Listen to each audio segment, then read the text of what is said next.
This project will create hundreds of direct and indirect employment opportunities for our teeming youth, both skilled and unskilled. President Muhammadu Buhari inaugurates integrated gas handling facility, renews commitments to promoting effective utilization of gas resources. TTF should coordinate the process for planning of the vaccines in a safe, effective, and timely manner. More work for Presidential Task Force on COVID-19 as FCT Task Force commences safety protocols enforcement. Plus, life after abduction. Correspondent interacts with students of Government Science Secondary School, Kankara. Hello and welcome to NTA Network News at 9. I am Ian Ray John. Hingino John Adams will be reading from our Lagos Network Center. Thank you for joining us. In furtherance of the Buhari administration's gas utilization agenda aimed at ensuring effective utilization and monetization of the nation's gas resources, an integrated gas handling facility as well as liquefied petroleum gas storage and dispensing plants have been inaugurated. The waste to well facility situated at Oedo, Edo State, is to, amongst others, support efforts at eliminating flared gas and process over 200 million standard cubic feet of lean gas to the domestic market per day. President Muhammadu Buhari, who performed the ceremony virtually, described the epoch-making event as promise delivered. State House correspondent Adamu Sambo has the details. At the turn of the year 2020, this administration made solemn declarations to the Nigerian public. The promise was to expand the gas sector footprints by scaling up the development and utilization of Nigeria's abundant natural gas resources. This is to, amongst others, help to spur industrialization, provide clean and efficient energy for transportation and household use, as well as increase the nation's exports into the international market. And on this backdrop, 2020 was embodied Nigeria's year of gas. Since then, we have followed through with actions that have translated those plans into tangible projects with monumental value additions to the Nigerian economy. I commend the Nigerian National Petroleum Corporation for completing this project that is surely supportive of this administration's drive to bring prosperity and comfort to the Nigerian people. The integrated gas handling facility project will also support the ongoing drive towards providing alternative auto fuel under the Natural Gas Expansion Program initiative. Apart from being the largest onshore liquefied petroleum gas plant in Nigeria, with the potential of supplying about 20% of Nigeria's liquefied petroleum gas demand, the Oredo Integrated Gas Handling Facility will be delivering 240,000 metric tons of commercial-grade liquefied petroleum gas and propane. In addition to its import institution benefits, that brings us a step closer to self-sufficiency in liquefied petroleum gas production and also supporting the growth of small and medium enterprises in the host communities.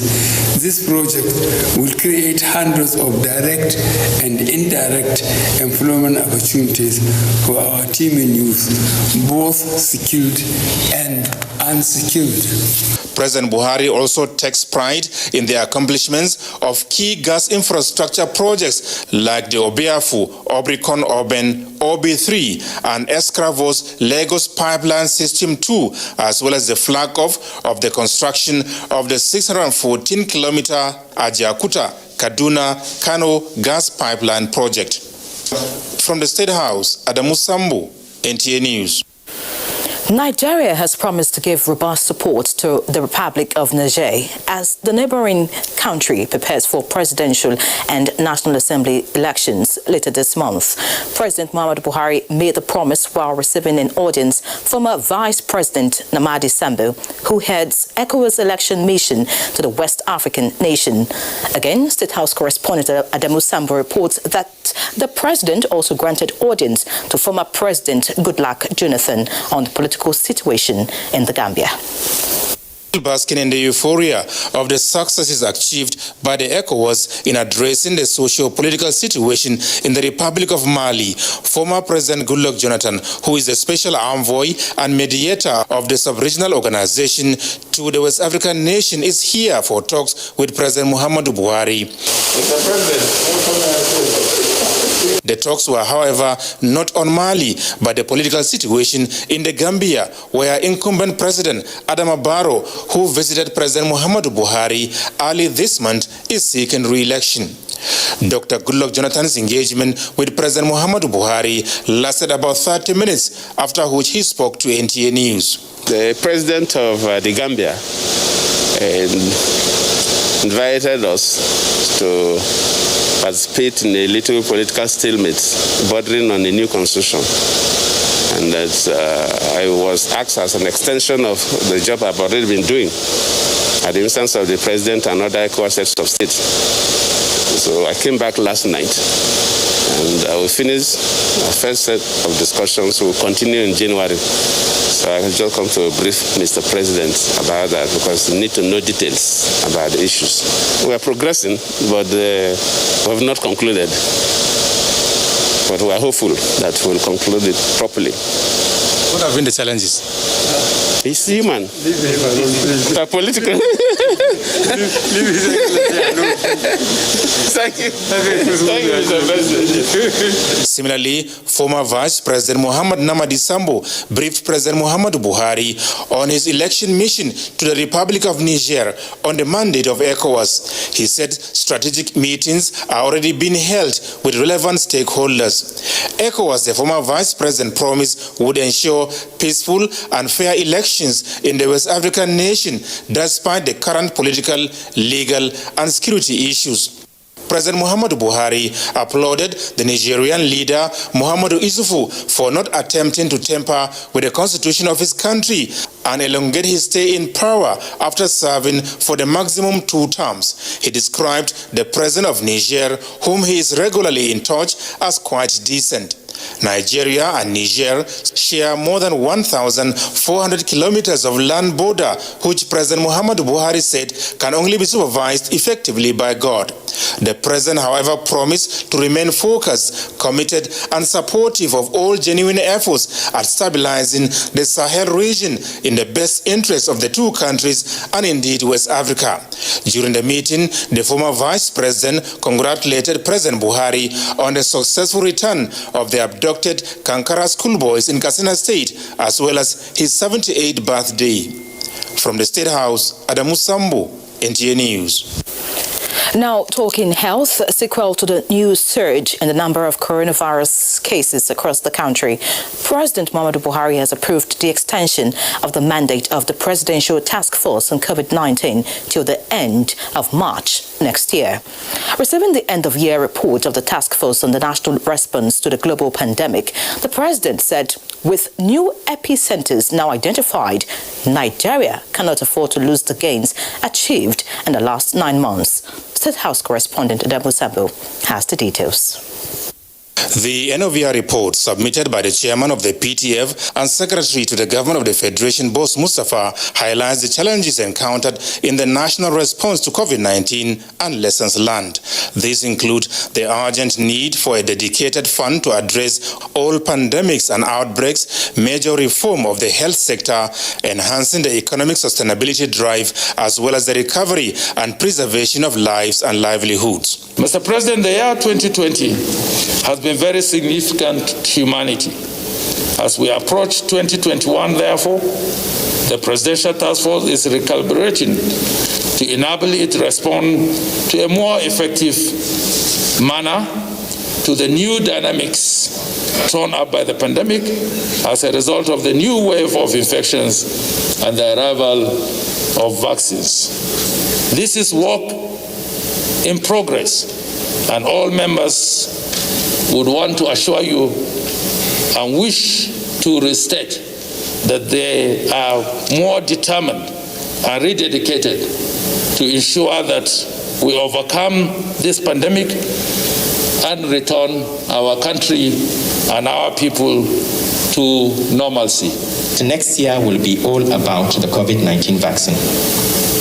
This will be a huge logistic challenge for the country, and Mr. President will require your leadership and continued commitment. All hands must be on deck to deliver and overcome the challenges of securing the supply of safe and effective vaccines, logistics, and even more importantly, public acceptance of the vaccine. President Muhammadu Buhari said Nigeria is clearly in a perilous situation given the virulent nature of this second wave of the coronavirus pandemic, and therefore decisive actions must be taken to protect the people. That the PTF should coordinate the process for planning and the strategy for assessing, delivery, and administration of the vaccines in a safe, effective, and timely manner. This is an important obligation that we owe Nigerians as we go into the year 2021, and it must be carried out through an efficient machinery. The PTF has also been directed to engage with states for them to assume full ownership of this stage of the response by deploying legal structures and resources, including enforcement, to manage the pandemic within their jurisdictions. I have authorized the PTF and the Nigerian Immigration Service to ensure that all inbound passengers who failed to show up for post-arrival coronavirus tests are sanctioned within the ambit of the law for breaching the public health protocols. As the President insists, now is the time for collective efforts to be intensified, and therefore urge all subnational entities, traditional rulers, religious leaders, and leaders of thought to collaborate with the PTF by taking up the responsibility for risk communication and community engagement at all levels. It must be emphasized that this administration recognizes that an effective and efficient health sector represents a significant component of our security and economic strategy. And as the festive season approaches, President Muhammadu Buhari made a case for all Nigerians to remain vigilant and stay safe. Non-essential trips and large gatherings, he emphasized, should be avoided or shelved completely. From the State House, Adamu Sambu, NTA News. Meanwhile, the head of the Civil Service of the Federation, Dr. Folashade Yemiason, has directed officers on grade level 12 and below to stay at home for a period of 5 weeks, effective Wednesday, 23rd December 2020, and await further directive following the President's approval of the PTF recommendations on COVID-19 second wave. In a statement, Dr. Yemiason says this notwithstanding, the affected officers are expected to perform their duties from home, while officers on grade level 13 and above are to adhere to safety protocols as they resume for daily duty. In line with the PTF's prescription, virtual meetings are encouraged in offices to minimize physical contacts, and permanent secretaries and chief executive officers are expected to sustain the provision and use of necessary amenities in compliance with the existing guidelines to prevent the spread of the pandemic. In addition, security operatives should be directed to demand for staff identification to ensure that they are on grade level 13 and above before granting access to the premises. Permanent secretaries and chief executive officers are hereby enjoined to bring the contents of this circular to the attention of all concerned and ensure compliance. And still on the pandemic, the Federal Capital Territory Ministerial Task Force has commenced enforcement on COVID-19 safety protocol compliance in Abuja. FCT Commissioner of Police, Bala Shiroma, led the enforcement team on the first day of the exercise. Shaibu Onoze Yakubu tells us more. Now your permission to come with the person. Yes, you can immediately commence the operation. That permission granted by the FCT Police Commissioner Bala Shiroma signals the commencement of COVID-19 enforcement on safety protocol compliance. The task team, with membership drawn from the various security agencies, swung into action. Wuse Market, Baja Roundabout and Barnes Plaza were visited, where the team sensitized residents on the need to wear face masks while in public places. Vehicles were impounded, while motorists and other residents not wearing face masks were arrested. We've accosted a lot of people not complying with the COVID protocols. There is a lot of overloading in public transportation. There is no use of the face mask by individuals. If we were to succeed in our efforts to contain the spread of this disease, all hands must be on deck. All the arrested violators were pardoned and impounded vehicles released to their owners on the first day of the enforcement. The exercise will be sustained to ensure residents adhere to the health guidelines on COVID-19. Shuaibu Onoze Yakubu, NTA News. You're watching the Network News at 9 on NTA. Ahead, construction of housing units for IDPs commence across the country. Details in the second part of tonight's news this day. Are you ready for this? Let me hear you, AJ. Give me some bass. That good for you? Nice, AJ. Bring it out. Double it.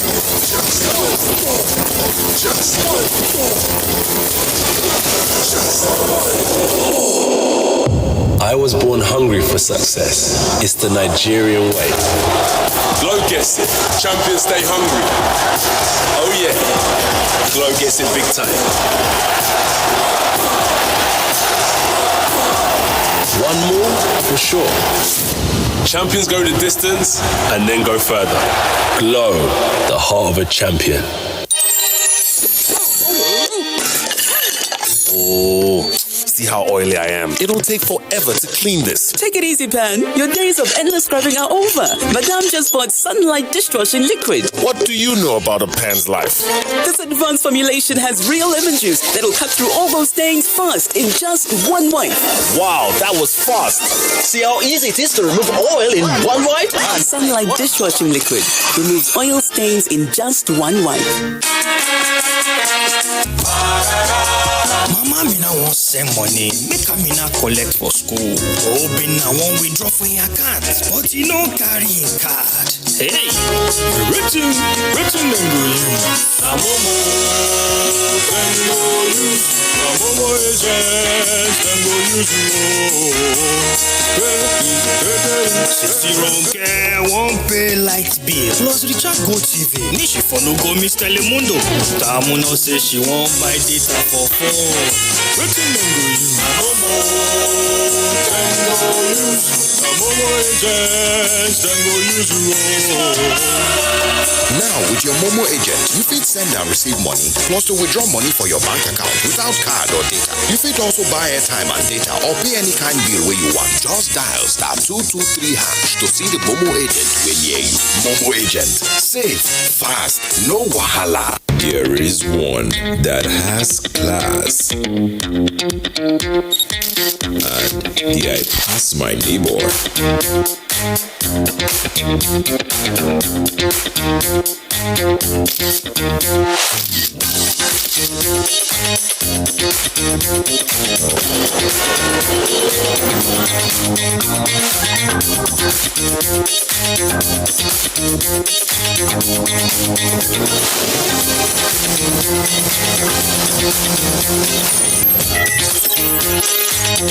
Don't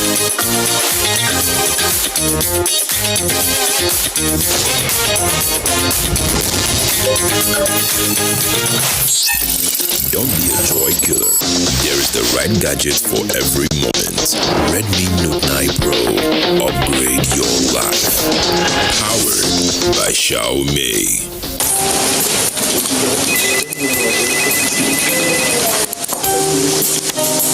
There are no small beginnings, only stepping stones to bigger things. That's our philosophy at Premium Pension. And so no matter the size of your money, our team of expert fund managers invested wisely and actively to make sure your money is always working as hard as you do. After all, the things we're building today can help shape your future in the long run. And with the right partner by your side, the one thing you're sure to do is soar. Premium Pension. Active today, premium tomorrow.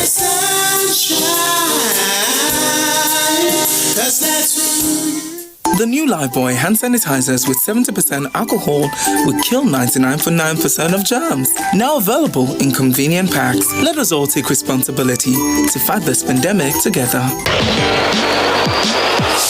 After a 7-goal demolition at the hands of the champions last time out, will Crystal Palace enjoy a Merry Christmas when they visit Villa Park? This Saturday, it's Aston Villa versus Crystal Palace on the Premier League Live, showing on the NTA network from 3:30 p.m.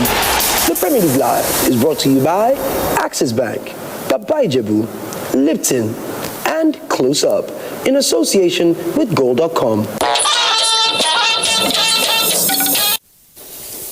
Thank you for staying. The National Assembly on Monday passed the 2021 appropriation bill of 13.5 trillion naira. It is 505 billion naira higher than the figure submitted by the executive. The National Social Investment Program accounts for the major increment.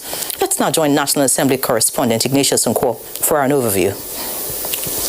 Less than 3 months after President Muhammadu Buhari presented the 2021 appropriation bill before the joint session of the National Assembly, its committees on finance have concluded scrutiny of the money bill and the budget of economic recovery and resilience passed.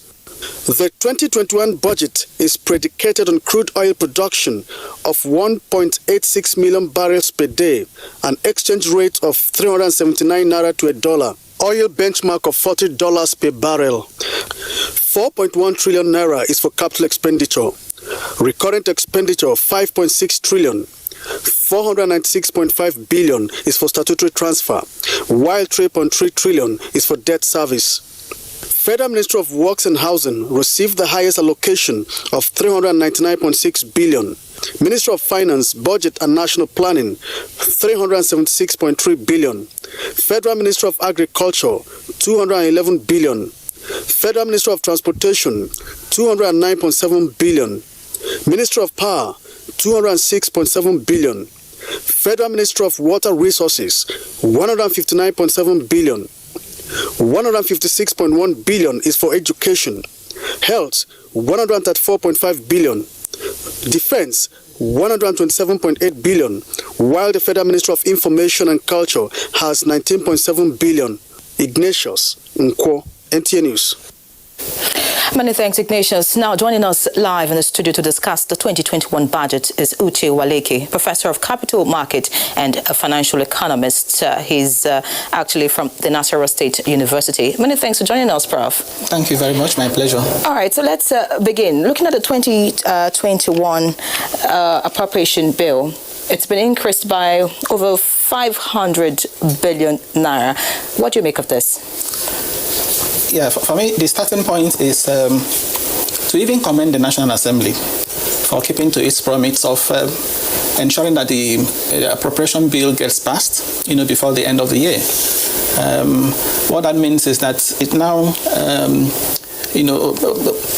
puts the budget, gives the budget a head start in terms of implementation. Because what we've noticed is that over the years, the adverse variances we've had in budget implementation have been not just because of revenue shortfalls, but also because of late passage of the budget. So I want to commend the National Assembly for that. I also want to extend the same commendation to the executive arm for even presenting it in good time on the 8th of October. This is the second time it's happening. It was on 8th of October, also the previous year. So allowing the National Assembly, of course, enough time to interrogate the budget. So, and I must say that this deliberate effort to fix the budgetary cycle and bring it in line with the calendar year, is quite commendable. So it means the increase is okay too? No, yes, that brings me to the other issue.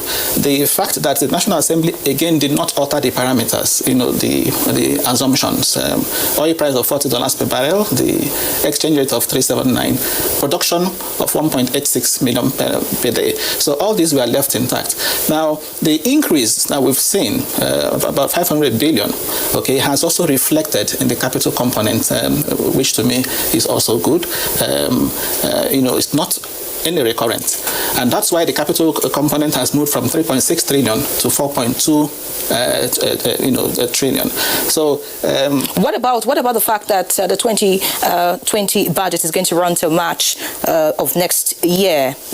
Looking at all of this together. I also think it's a good development because it will also help to support growth. It is a budget of recovery and resilience, so it will help to support the recovery efforts. What we've seen in the past is anytime the budget is rolled over, the other budget, the one coming after it, doesn't really kick off until that one ends. But this time around, the National Assembly is saying both of them will run concurrently. I mean, the capital component. So as we are implementing the capital component, the balance of it between January and March next year, that of 2021 is also taking place. So as I said earlier, that will mean, of course, more money going into capital projects, and of course, enhancing development in the process. So how do we now make the budget, work for the Nigerian people? Because, I'm sure the average Nigerian would tell you they do not get to feel the impact of the budget. How do we get to make the budget actually work for us in 2021, considering the issues at hand and, COVID-19, of course? So what do you think should be done? Yes, this year, no doubt, has been a difficult year for many Nigerians on account of, COVID. And the government is now coming up with a budget of, recovery, as it were. And as you know, the economy is facing a twin problem of not just economic recession, but also, a rise in the cost of, commodities. So we have inflation on the one hand, we also have recession. So the government needs to tackle the two, through this budget. And that's why I'm happy that the priorities, appear right. The priorities in terms of what has been allocated to works, transport, agriculture, power, including education and health. So everything now boils down to implementation, and of course implementation is a function of revenue in the first instance, and also is a function of people getting to work, which is why I'm a little worried that COVID-19 is trying to rear its head once again in Nigeria, and the response we are appearing to adopt is also the same strategies that we used in the past, which help to put the economy in recession. So I don't support the idea of lockdowns, movement restrictions, as a strategy for addressing, COVID-19. Yeah. So what I think we should be doing should be to scale up the sensitization, campaigns to let people know how to, prevent it. All right. Okay, as opposed so we can also go about our normal activities without having to put the economy. When you stop people from work, when you do that, of course, it impacts negatively on the economy. Yeah. Thank you so much, Professor Uche, for joining us. Thank you for your time. My pleasure. Thank you. All right. In other news, the Nigeria Governors Forum has commended the commitment of Zamfara State Governor Mohammed Bello in the fight against banditry and abduction in Zamfara State and the northwest region of the country. A four-member delegation of the forum, led by its chairman and governor of Ekiti State, Kayode Fayemi, described the insecurity in Zamfara State as painful and regrettable and pledged the forum's commitment's continued support to end the state of restlessness and abduction. The security situation in the country is not a Northwest problem. It's a Nigeria's problem. So all of us must do whatever we can within our powers to put a stop to it. And we can only do that if we work collectively. The governor of Zamfara State appreciates the solidarity visit and says it will serve as a morale booster to sustain the onslaught against banditry and abduction in the state and the northwest region. He describes as unpatriotic the falsehood making the rounds on the abduction of Kankara schoolboys to undermine his commitment to end banditry in the region, and promised not to be deterred by saboteurs who don't mean well for the peace and stability of the country.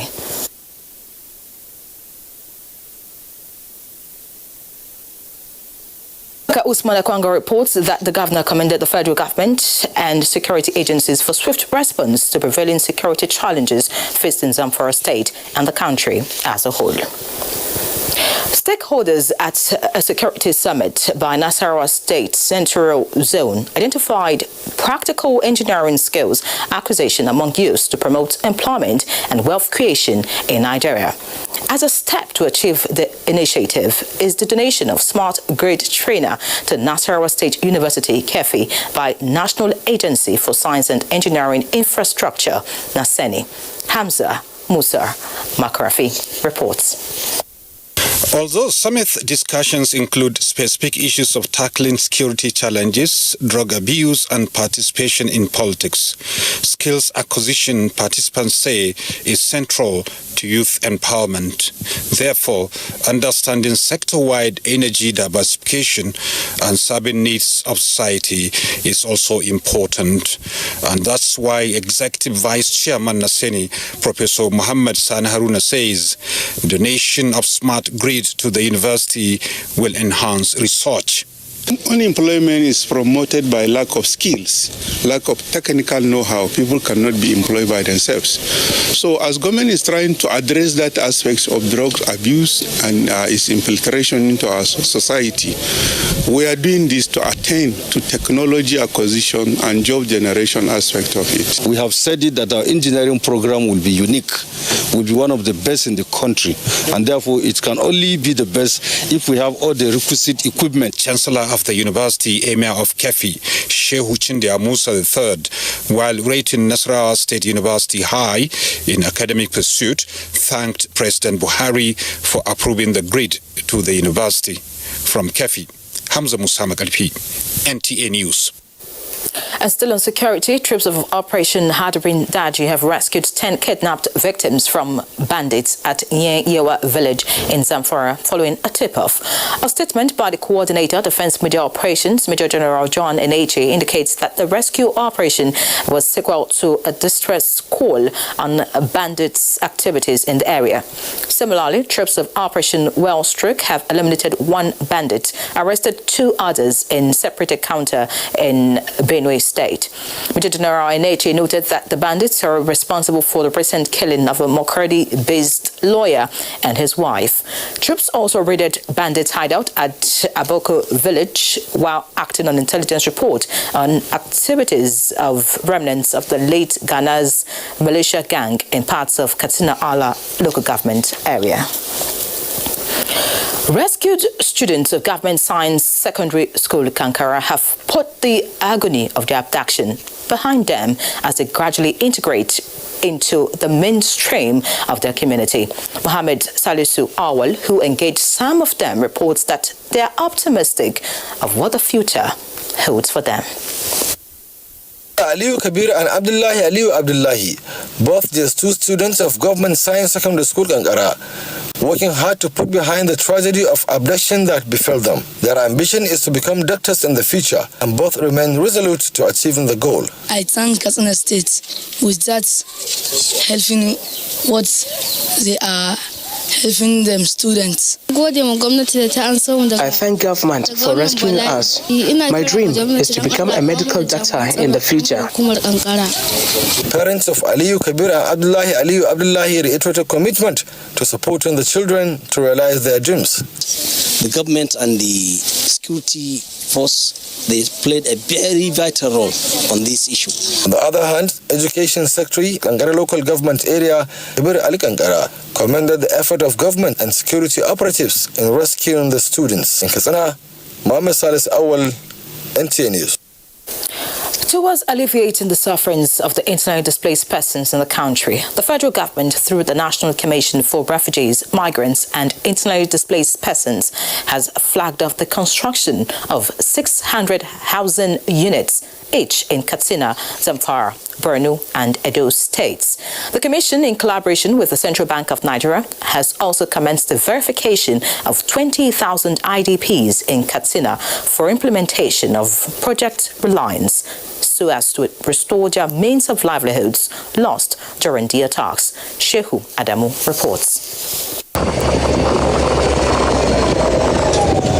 At a foundation-laying ceremony for the construction of 600 housing units for the internally displaced persons in Bazari local government area of Katsina State, a federal commissioner at National Commission for Refugees, Migrants and Internally Displaced Persons, Senator Bashir Garba Mohammed, said, for now the commission is commencing with the construction of 100 houses. On behalf of all displaced persons in Nigeria, I want to say a big thank you to President Muhammadu Buhari for his commitment towards alleviating the suffering of our persons of concern. He said the housing units under the Resettlement City Reintegration and Rehabilitation Program of the Commission consist of 2-bedroom flat with a courtyard enough for the beneficiaries to construct additional rooms. While commending the support and cooperation of the federal and Katsina State government to the Commission, Senator Bashir Garba Mohammed said the houses will be ready in the next 1 year. Meanwhile, the National Commission for Refugees, Migrants and Internally Displaced Persons has commenced the verification of 20,000 IDPs in Katsina for the implementation of Project Reliance to restore their means of livelihoods lost to banditry and flood. In Katsina, Shehu Adamu, NTA News. Let's pause here in Abuja and let Higino in Lagos feed us with more reports. Higino, it's over to you. Thank you, Ianre.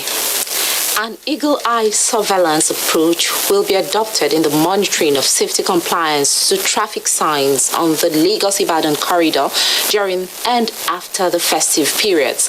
The systematic approach, safety officials say, is geared towards reducing carnage on the expressway. Abolade Salami reports. The 112 kilometers Lagos-Ibadan road stretch is regarded as one of the most busy corridors in the southwest, owing to its peculiarity as regards high volume of articulated and commercial vehicles plying the road to either lift petroleum products or engage in inter- and intra-state activities. The long bridge on the Lagos-Ibadan corridor is usually a beehive of activity, but as you can see from my rear, vehicles are having it all free. Vehicles coming in from other states into Lagos are having a jolly ride. Same applies for vehicles exiting Lagos going to other states.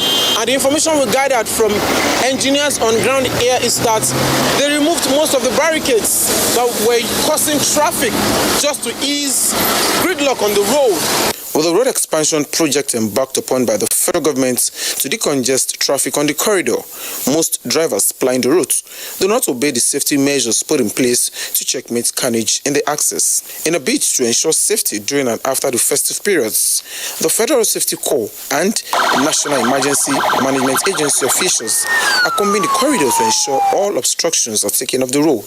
We have about 3 things to actually achieve here. Smooth movement, reducing road traffic crashes, and the backlash to Lagos to make Lagos Metropolis gridlock eased off.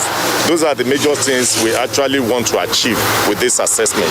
While all efforts are geared towards free flow of traffic, the need for safe driving has also been re-emphasized. We have about 500 trained volunteers who can respond on their own till statutory agencies get to a place. So at any time, if there is any emergency, we are capable. The synergy between road safety officials and emergency responders all agreed will go a long way in saving lives in case of emergencies. In Lagos, Abolade Salami, NTA News. Talking security now. The Nigerian military remains resolute in its determination to enhance the welfare of its personnel before and after retirement. The Chief of Defense Staff made this known at the Nigerian Armed Forces Resettlement Center during the passing out ceremony of Trainees Course 02 2020 in Lagos. Lynn Leneke reports.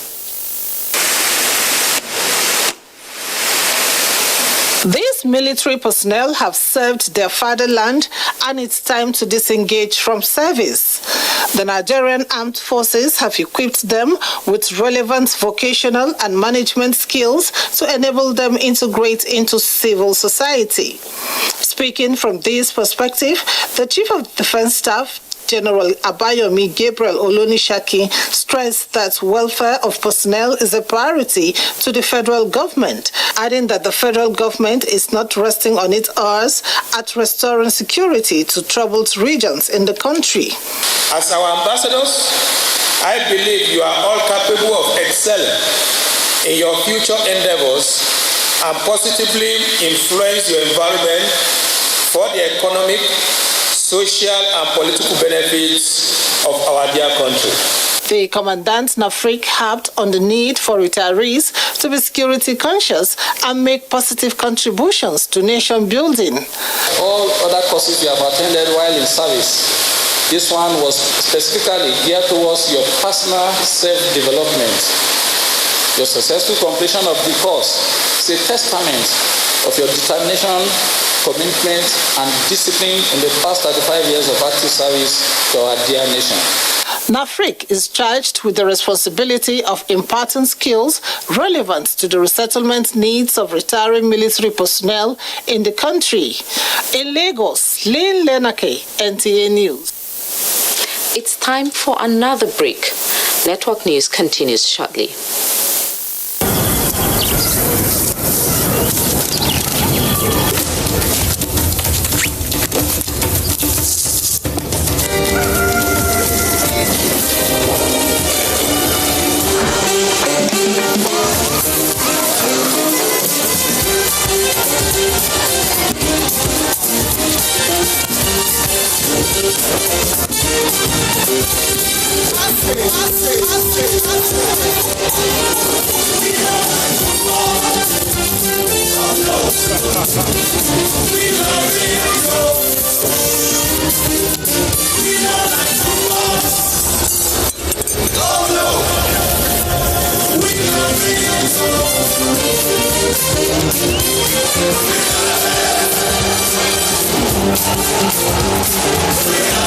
Proud supporter of the best supporters in the world. Glow, because we love it.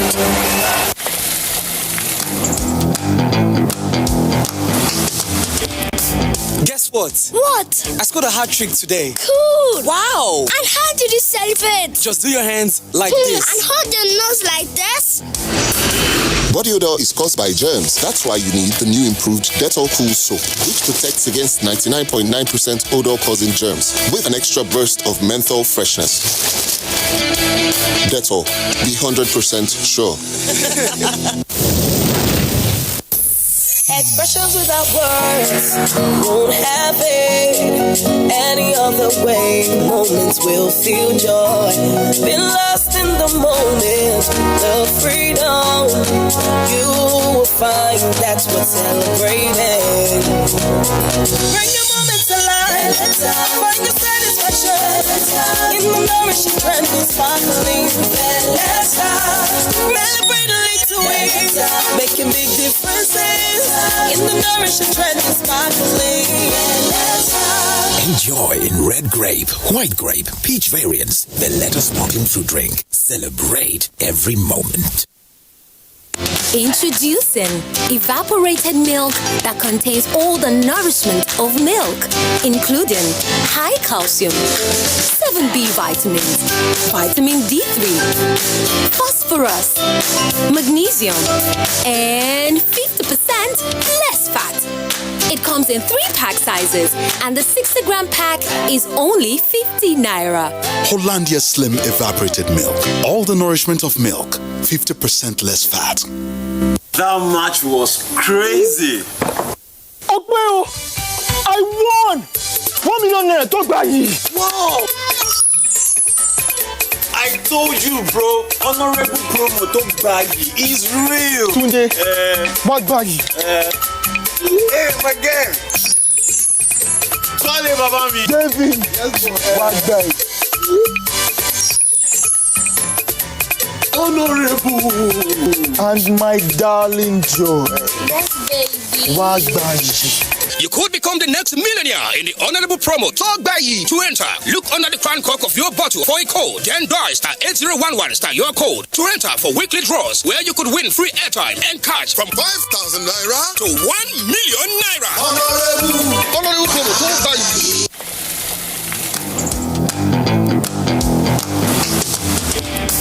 Guess what? What? I scored a hat trick today. Cool. Wow. And how did you celebrate? Just do your hands like this. And hold your nose like this. Body odor is caused by germs. That's why you need the new improved Dettol Cool Soap, which protects against 99.9% odor-causing germs with an extra burst of menthol freshness. Dettol, be 100% sure. After a 7-goal demolition at the hands of the champions last time out, will Crystal Palace enjoy a Merry Christmas when they visit Villa Park? This Saturday, it's Aston Villa versus Crystal Palace on the Premier League Live, showing on the NTA network from 3:30 p.m. The Premier League Live is brought to you by Axis Bank, Babaijebu, Lipton, and Close Up, in association with Gold.com. Glad to have you back. A new governing council that will oversee activities of the National Commission for Persons with Disabilities has been inaugurated in Abuja.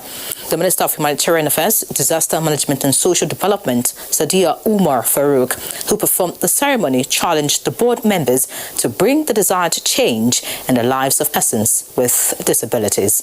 Ruth Aguele reports. It has been really, really challenging growing up with the lack of access in the environment and sometimes with the health challenges.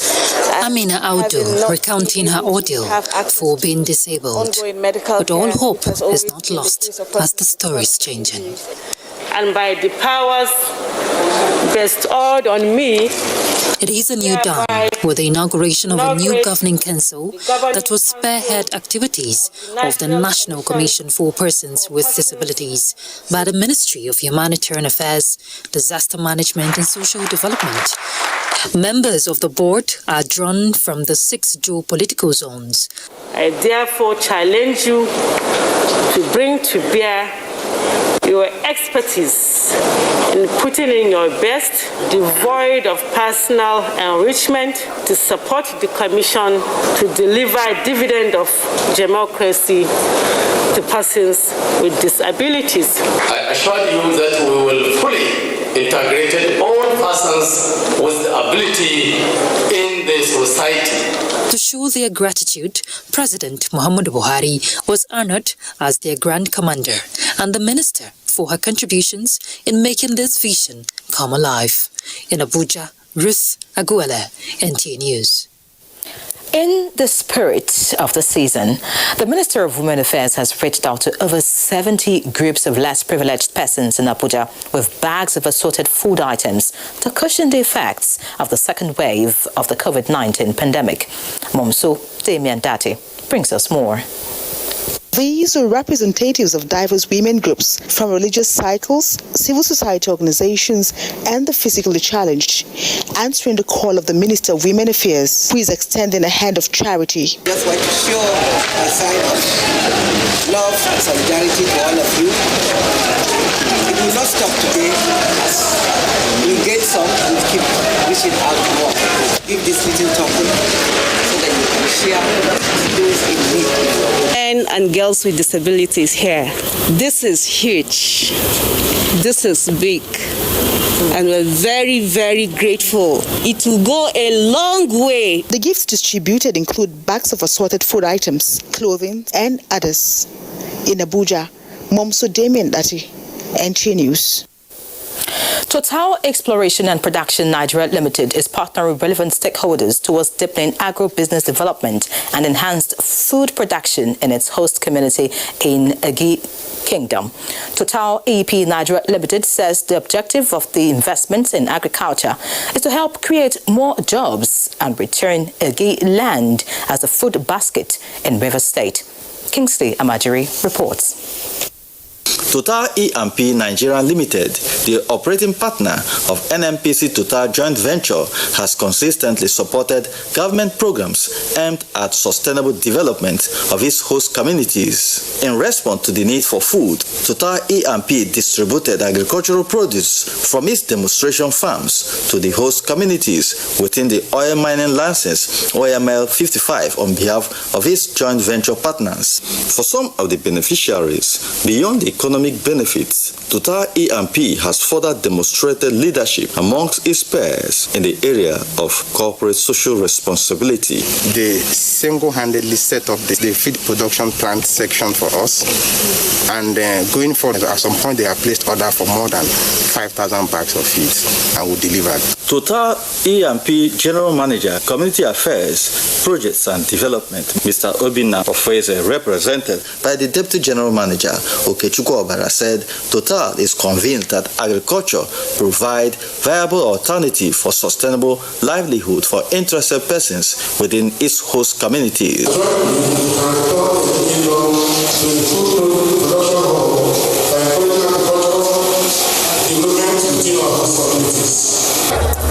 We are looking at partnering with Total. CBN is involved in program that will empower the people forever.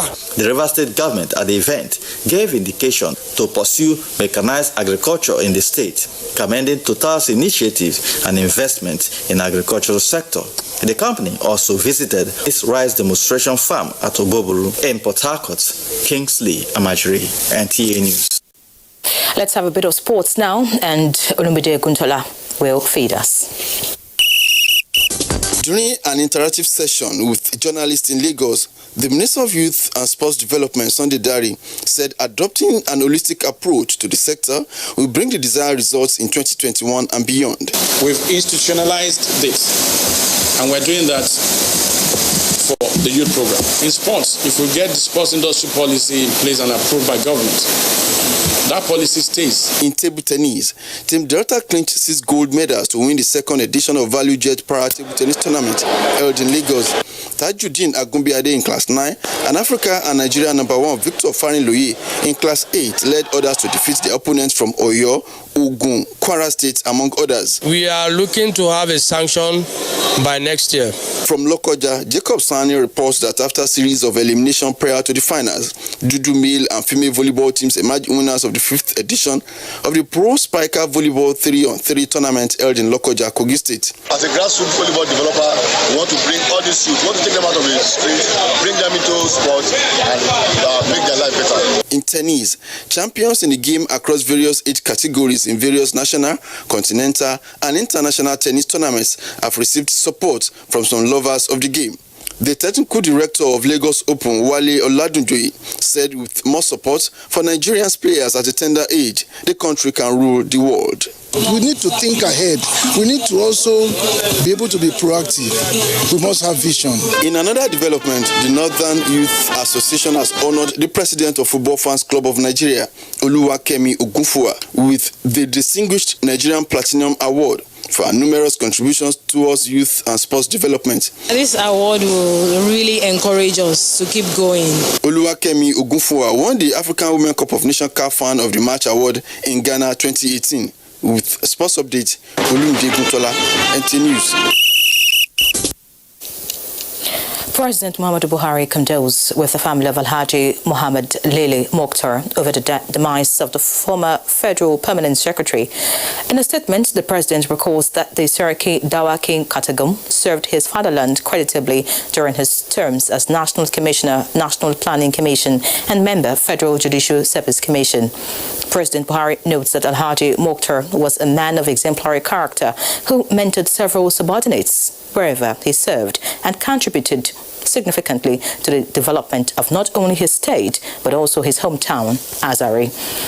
He praised that Allah will comfort all those who mourn Alhaji Mokhtar, reward his good deeds, and grant his soul peaceful rest.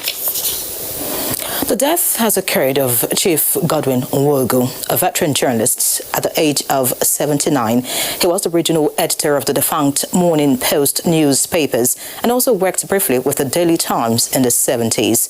Chief Nwogu is survived by his wife, Dukwe, 2 children, Chizoma and Zam, and his younger brother, Dr. Joseph Nwogu. He has since been buried in his hometown, Ngokpala, Imo State. The late Sam Nda Isaiah has been described as a bridge builder, a detribalized personality and a dogged nationalist who gave opportunities to people to thrive, irrespective of background and gender. These were some of the words of tribute to the late Sam Nda Isaiah at a ceremony organized by the leadership alumni to honor his memory. Oyeyemi Ajayi was there and files in this report. How great thou art. It is a convergence of people from different walks of life. They are here to pay their last respect to the man many refer to as Kakaki Nupe. I will remember Samda Isaiah of blessed memory for being a dogged nationalist and a tribalized human being. Man was a school that you can't graduate from. The man, Sam Nda Isaiah, will be greatly missed for his leadership acumen, which has made the leadership newspaper one to be reckoned with. From the north to the south, from the west to the east of this country, Chairman had interaction and impacted positively on people. Pastor Moses Kefas of Empowerment City Christian Center, who spoke on existence of living, charged the people to impact lives, as that is the main reason for existence. Sam Nda Isaiah, born on May 1st, 1962, was a media mogul, serial entrepreneur, politician, a pharmacist, as well as a columnist. For many people, he will be greatly missed for his sacrifice towards the growth of the nation. In Abuja, Oyeyemi Ajayi, NTA News. Please remember, the fight against rape and rapists is still on. Be a part of it. That's Network News tonight. Many thanks for watching. Good night.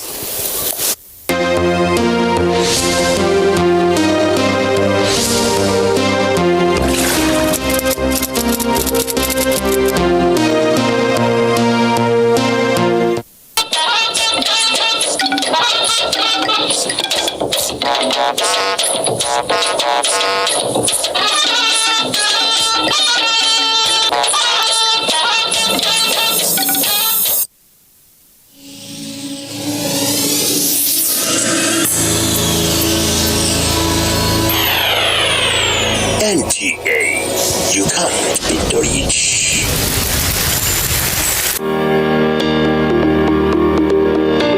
This week on Executive Discuss. My father was a tailor, my mother was a seamstress. Yes. And I hadn't this opportunity of running to education directly. I was picking here and picking there and keep on getting traction by the day. So my father, I watch him cry for lack of education. Wow.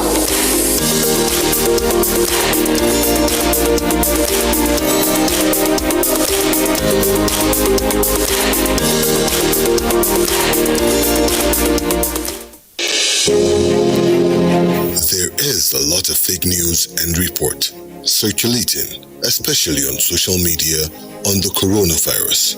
Do not believe or partake in the spread of these fake reports. If it is not on the official website or news from the Nigerian Center for Disease Control, NCDC, disregard such report. Only together can we beat this virus.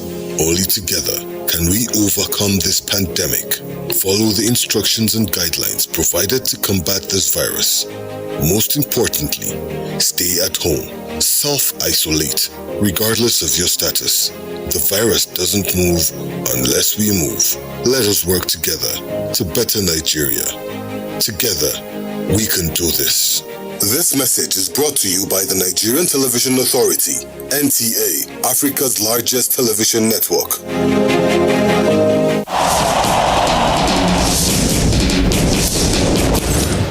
issues in the sports sector remain one of the most debated among Nigerians due to the passion, followership, government involvement, impact on Nigeria's external image and our national life in the sports parliament.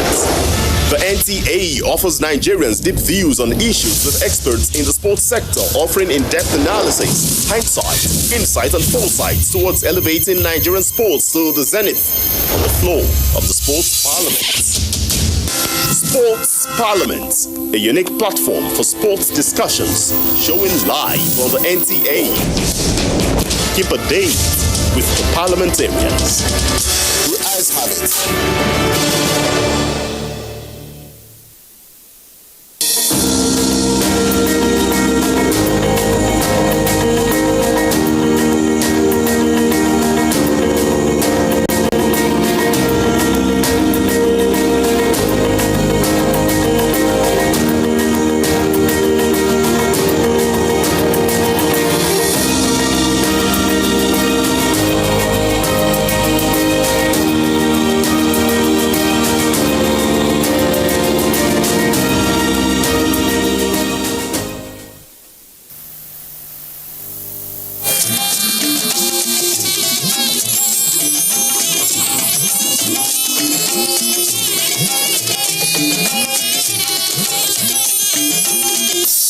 This is the network service of the NTA.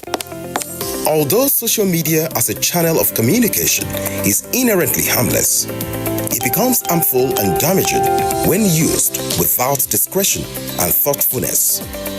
Bad social media users spread rumors and fake news without verification. But good social media users stop, reflect, and verify information before sharing it. Be a good social media user.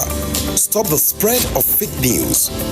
Verify the authenticity of your source and use social media responsibly for a better Nigeria. This message is brought to you by the Nigerian Television Authority, NTA, in collaboration with the National Orientation Agency.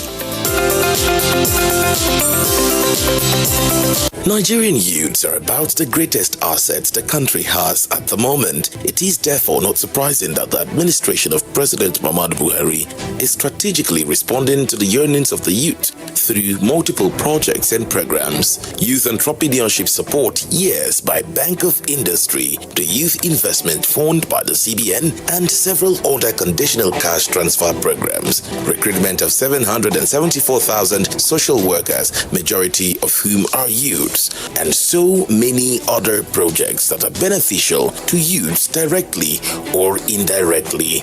If the administration can do all this, definitely with a degree of patience and time, it can achieve more. Nigerian youths must come together to say no to terrorism, no to vandalism, and no to all disruptive tendencies. Hashtag Youth for Greater Nigeria. Pacifying the youths, unifying the nation.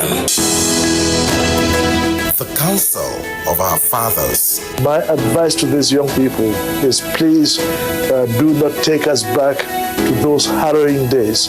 You probably do not know what it is. Nigerian youths, let's build our nation together.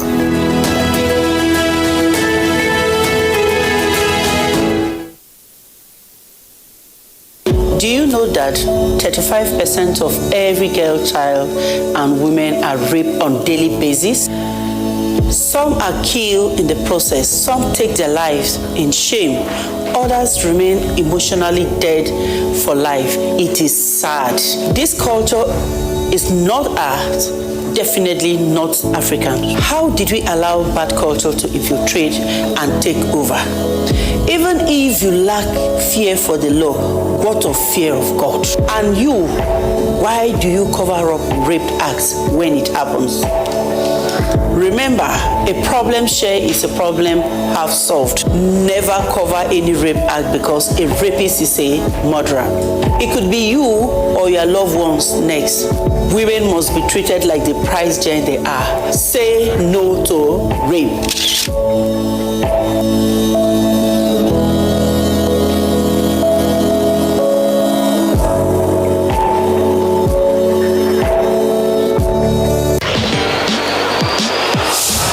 0-7 goal demolition at the hands of the champions last time out, will Crystal Palace enjoy a Merry Christmas when they visit Villa Park? This Saturday, it's Aston Villa versus Crystal Palace on the Premier League Live, showing on the NTA network from 3:30 p.m. The Premier League Live is brought to you by Axis Bank, Baba Ijebu, Lipton, and Close Up, in association with Gold.com.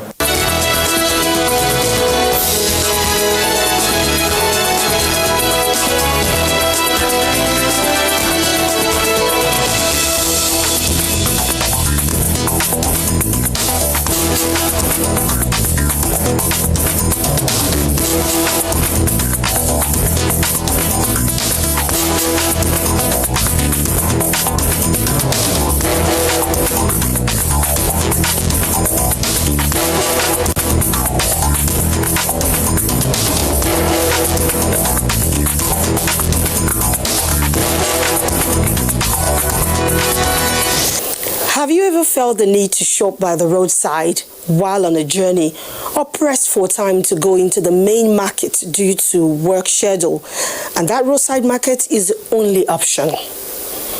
Roadside markets, especially for travelers, provide the perfect alternative to buy some essentials. Apart from the easy access, the wares also appear affordable. What may be unknown to many of us is the danger to the buyers and sellers.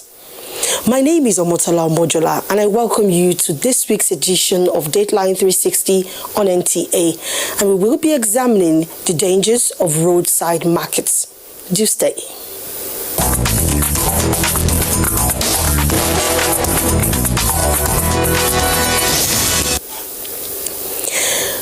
While it provides avenues for brisk business for some persons, roadside markets have become the business destination for many more, in spite of the rise in fatalities from accidents involving roadside markets in the country recently.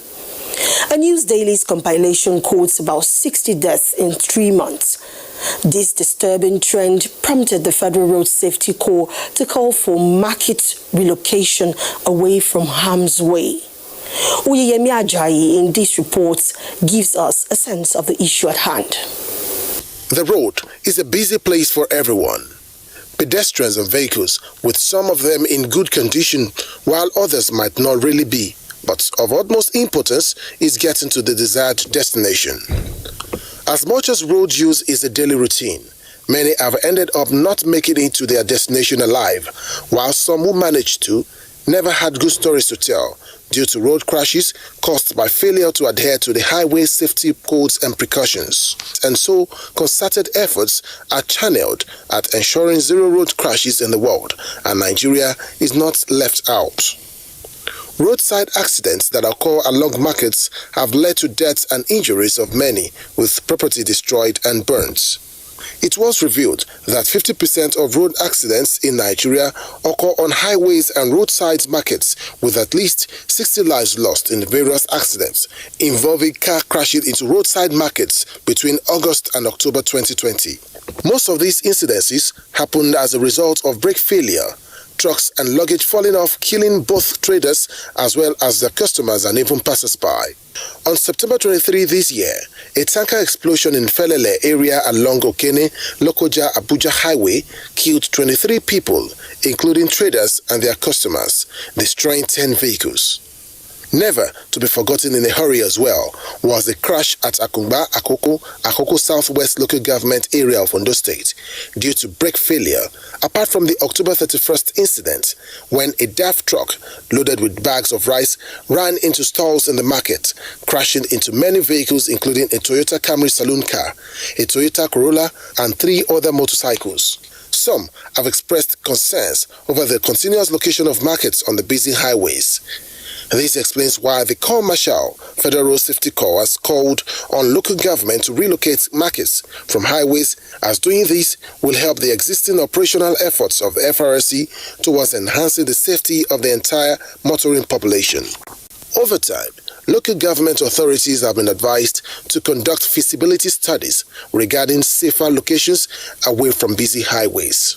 Yeah, some are already working on it. They want to make sure that they live for a place that is conducive for, when you want to do anything that concerns the general public, it's something that you need to do strategically and systematically. And while we're praying that such occurrence will not happen again, we want to follow through and make sure that these command officers see that they actually relocate. So action is being taken in some areas while some are still defiant, but we'll see that a lot of sensitization has to go into this.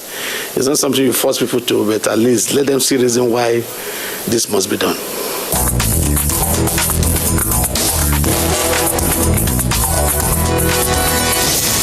A songwriter once asserted that there's no party like the Lagos Party. This saying could work for almost anything in Nigeria's Big Apple. To an average resident of Lagos, street trading is part of living and could appear absurd where they are unavailable. This is despite steps by the government to discourage the trend because of the inherent dangers. Annie Daniels from our Lagos Network Center tells the story of Lagos. Like in other states, markets are seen across Lagos metropolis and all characterized by beehive. While some of these markets are in their designated locations, others are not. Ojodu Road is a typical example of a street trading setting in Lagos. Traders and buyers go about transacting businesses by the roadside without minding the dangers. Wait the 15 years, when they just instead. Many people where car don't keep for you. They don't keep people around. We say those Agberu people we say they could just stand like this. Motor go just go eat them. They could just kill them. So they don't do anything now.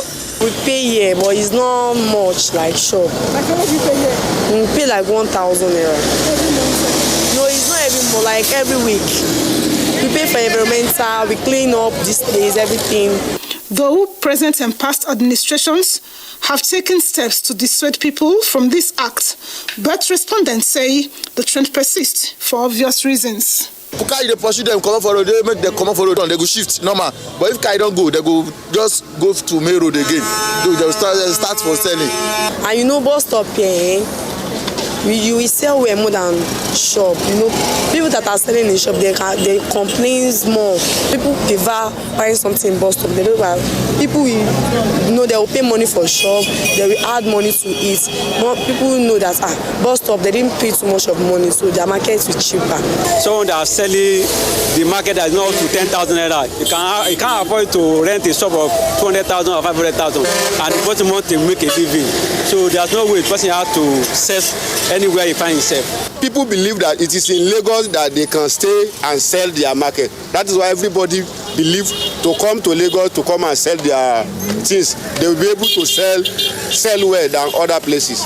And it's not a new idea asking people that are selling by the roadside to desist from that conduct, because even before now we've recorded series of crashes involving distractions that are caused by markets that are stationed by the roadside. The sector commander, Federal Safety Corps Lagos, Segun Ogumemide, points a finger at motorists who, even while in motion, patronize street traders. It takes two to tango. If they are not encouraged by the motorists to be picking these items from them, they would desist from getting patronized. They would desist from coming forth. It's even as bad to the extent that they also damage the road to create artificial gridlock for their marketing business to excel. So if you look at the disadvantage associated with the sales of items in traffic, the insecurity, the safety, many of them are being knocked down. Many of them have caused motoring public to get involved in crashes because of the distractions they create. And many of them also have used the avenue to steal. All my respondents agree to knowing the dangers associated with street trading. For them to stop it, they also say, is by making shops affordable for them, as well as putting in place stringent measures to discourage those who may still want to continue in the act from doing so. In Lagos, I am Annie Daniels for Deadline 360.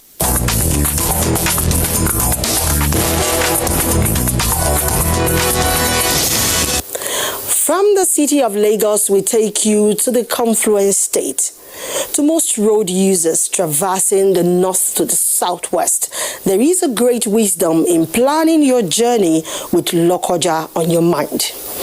There, roadside markets is considered a major impediment to free flow of traffic.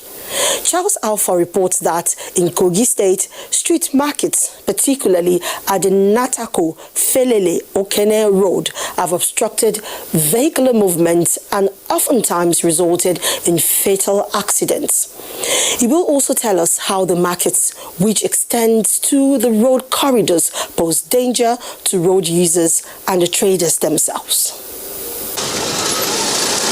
Natako and Ganaja Junction in Lokoja, Kogi State are known to be some of the melting points for travelers passing through Lokoja to the north and southern parts of Nigeria.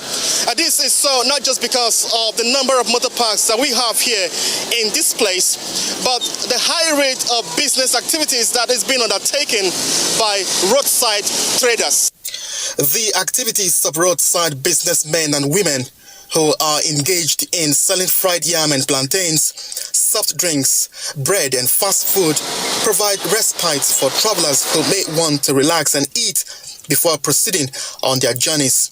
But over time, the indiscriminate parking of business vehicles on the way to transact business, load and offload goods, as well as the gradual taking over of major roads in Lokoja by roadside market has continued to be a source of worry to government, travelers and the traders themselves.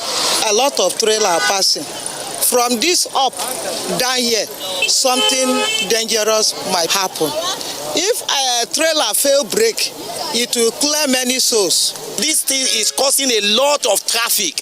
Apparently, unaware of the risk associated with roadside markets and its menace to the environment, some of these traders get hit by vehicles that have lost control, resulting into permanent injuries and death in Kogi. We beg God say make we no see wetin our power.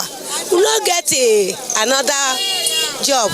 Now here we dey chop, we dey find money wey dey give you our pikin. The road wey they say, we know say it be risky. As it be risky, we no get space where we go stay to sell. This is the very point where the tanker carrying fuel here in Felele exploded 3 months ago. Now, the explosion did not only claim lives, but many shops and businesses along this line on that unfortunate morning were burnt down by the fire.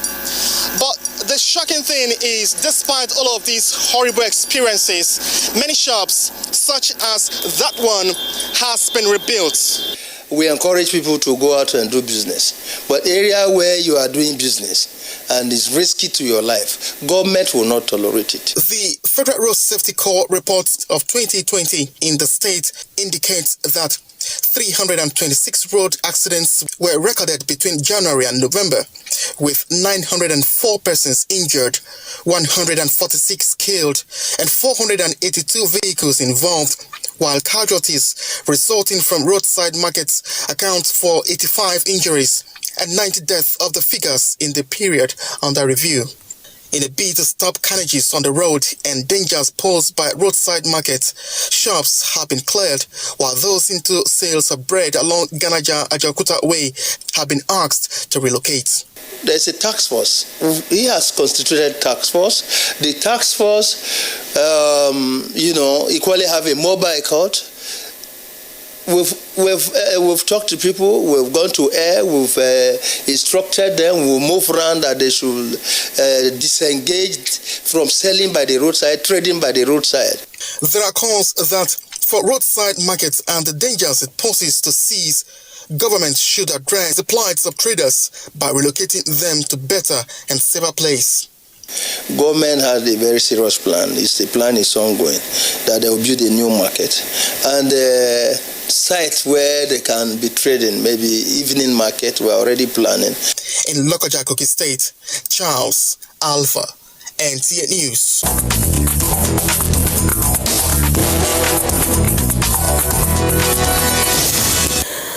And from the cosmopolitan city of Kaduna, Suleiman Abdullahi Rigachukun has only good news about roadside markets.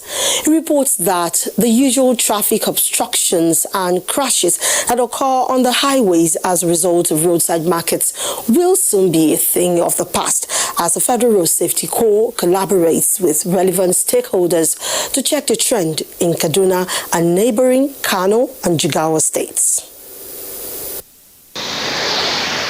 Essential to movement of goods and services is the road network. In Kaduna and neighboring states of Kano and Jigawa, markets along the roads are common sights. Babaldo Market in Jigawa State, for instance, a popular roadside date market. Roadside market at Dakatsale in Kano State, known for fish and herbs, are notable examples of roadside markets that pose danger to safety on roads. We are aware of the danger, but this is our only means of survival. We are calling on government to provide us another site so we can leave the roads and do our business there. Every market we used to deploy our men to make sure that we allow the free flow of traffic in those areas so that accidents or crashes will not happen. Although roadside markets are not rampant in Kaduna states, currently Kaduna City is wearing a new look courtesy Urban Renewal Project of the state government. Prior to Urban Renewal Project embarked upon by Kaduna State Government, major highways such as Ahmadu Bello and Ali Akilu Ways were a beehive of commercial activities. But with Urban Renewal Project, these road markets have phased out, especially in Kaduna Metropolis and environs. Although statistics on the number of crashes resulting from road markets are not available, the Federal Road Safety Corps says it will continue to keep vigil on such obstructions to ensure smooth flow of traffic on major highways.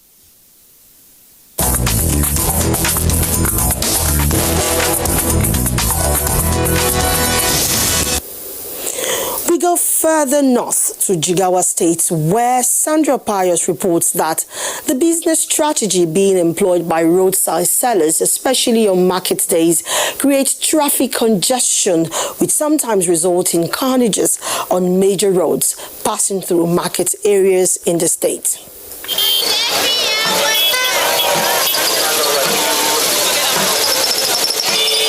This is one of the numerous weekly markets in Jigawa State, which since inception has recorded tremendous losses of lives and property to road carnages that occur within the market's transacting area.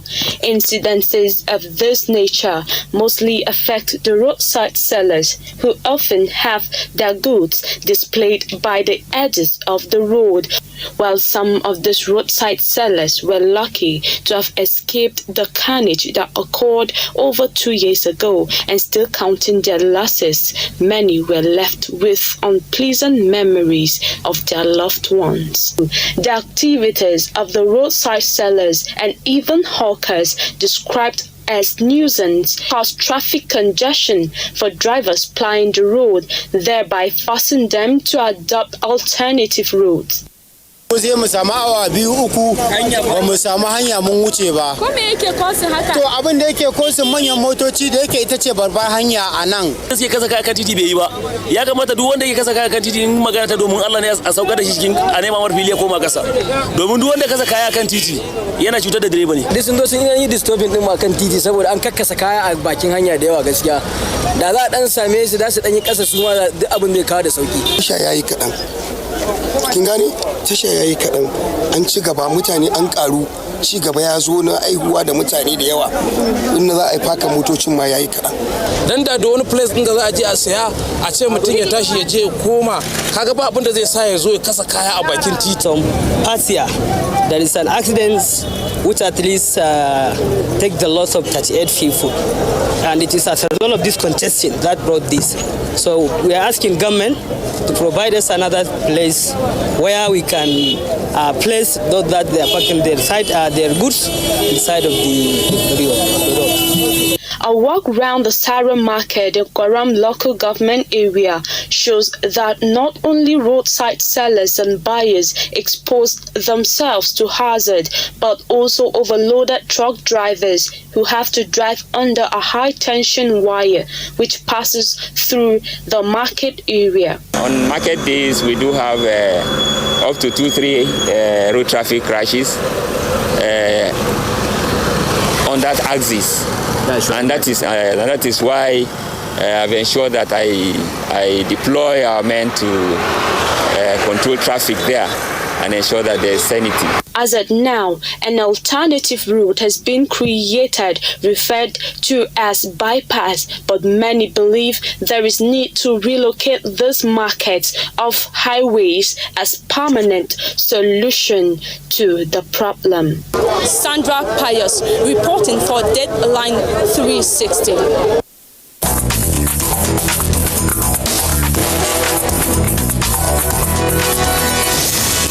When it comes to enterprise, Eastern Nigeria takes the front role, and there we also find the prevalence of roadside trading, oftentimes obstructing free flow of traffic on major roads and resulting into gridlock, overcrowding and outright barricading of some places. These challenges, Onomel Kadibo reports, have become a common feature on the roads in Awka, the capital of Anambra State. Music blaring from speakers, human and vehicular traffic, trade of selling along the road that captures the mood here at the popular Ekaka market in Awka, the capital city of Anambra State. Investigation reveals that most of these people are at risk as they carry out the activities of buying and selling. The question over the years is, why do people still persist in trading along the expressway? Like me now, sorry to say it, I used to buy things on the roadside and it's cheaper for me. Like yesterday, I bought bags. Those bags are bags that I can buy for 5,000 inside the market, but I bought it for 1,800. There is no small shade inside the market, you know, and they also believe that if they are outside here, they will sell more than those people inside, because if you come, you just go to them and buy without any stress. We don't have shade, they don't give us space inside. Everywhere is filled up. So that is why we normally stay here. So. In Ekaka market, Anambra State, a lot of commercial activities are performed in the open space along the market, with several entrances having less or no control policies. Roads usually pass within or around the market for commuters to travel along and to enable the hauling of goods in and out of the markets. Talking about risks, it's risky when it comes to maybe the moving vehicles and everything. But what can we do? My advice is that once you want to buy something from the roadside market, you just buy it as quick as possible. It's not proper because it also contributes to the traffic jam we are having. Those people selling outside. So the government should look into it. What I want government to do for us, they say, you see, as we there for main road like this, then go they pursue us and then go they collect money for tickets. Here, where I stay, no balance anybody. Make una carry us go the place where we balance everybody, make everybody go there sell. Understand? The sector commander, Federal Road Safety Corps, Anambra State, Andrew Kumapai, said a large percentage of road accidents are related to highway and roadside markets. He further said while it may be difficult to stop the occurrence of road accidents, the Corps has collaborated with other agencies and Anambra State government to carry out sensitization programs to enlighten traders on the dangers of roadside trading. As we mandated the state traffic agency to ensure that they are evacuated for the roadsides. Sometimes they do in conjunction with us when they want to have special operations like that. From time to time, we do it together with the Atman and the Civil Defense Corps in ensuring that they clear them from the road. The Commissioner for Transportation, Anambra State, Afam Mbanefo, said the ministry has at various times evacuated traders along the highway to ensure safety of lives and property. In locations like in market locations, we've done a huge collaborative efforts with trade and commerce. All the agencies on the roads like the ATMA, Anambra State Transport Management Agency, our child brigade, who is also involved with the security of the state. Federal Road Safety, very paramount. We've done huge collaboration with them. And all the other security agencies, the police, even the military. What we've done is we put a joint task force, and we have also developed a platform, a control monitoring environment that we call the Transport Control Communication Center. Stakeholders are urging relevant authorities to ensure that more spaces are provided in the markets and the rents be made affordable to accommodate prospective traders. In Oka, Onome Okadibo, Dateline 360.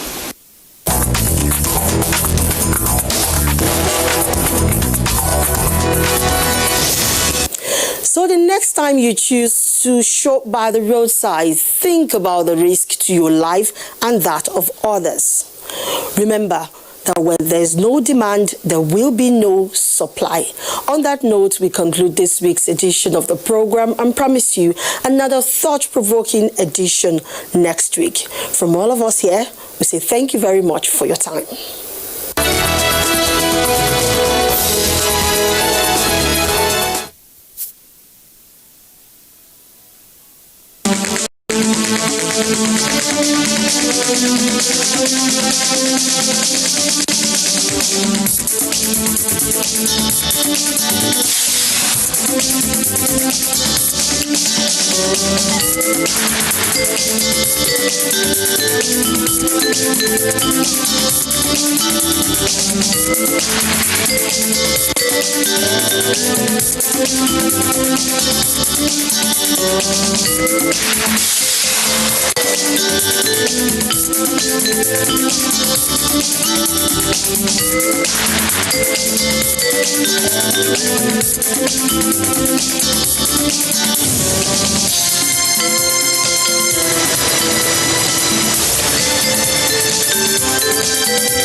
Thanks for joining us on the program.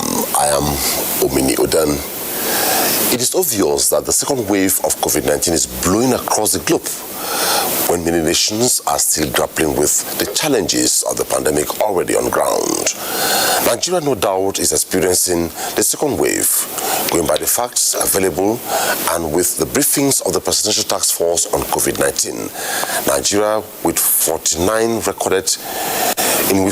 recorded 1,843 cases, with 53,918, and with 51, just an interval of 2 days, Monday to Wednesday, recorded 1,889 cases, showing clearly new surge in the COVID-19 pandemic. The record actually calls for concern on all individuals and governments at all levels. The federal government has remained steadfast from inception of COVID-19 in the effort to combat the virus, committing huge funds to the national response. The second wave is largely due to non-compliance with non-pharmaceutical interventions and total disregard to public health protocols on COVID-19. In a swift reaction, President Muhammadu Buhari has extended the mandate of the Presidential Task Force for a further period till the end of March 2021, as against the slated December target to wind up the Presidential Task Force. The extension by the President is because of the new surge in the number of cases and a bid for vaccine. The President also mandated the Presidential Task Force to coordinate the process for planning and the strategy for accessing delivery and administration of the vaccine, using the existing health structures that have worked in the past in vaccine administration. The Presidential Task Force is also authorized to engage with the states in several areas, including enforcement, to manage the pandemic within their jurisdiction. The Presidential Task Force is also to liaise with the Nigerian Immigration Service to ensure that all inbound passengers are subjected to total COVID-19 protocol. Tonight on the program, our searchlights will be on mitigating second wave of COVID-19, the way out of it and the way forward. But for then, let's take this background put together by Mitare Ikpen.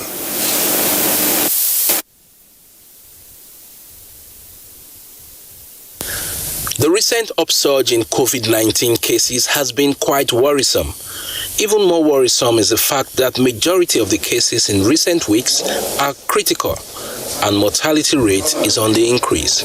Our epidemiological trend has already started to show that the COVID curve is rising, and there's a corresponding increase in the number and seriousness of cases requiring hospital admission in high dependency units for oxygen treatment or in ICU intensive care units for mechanical ventilation.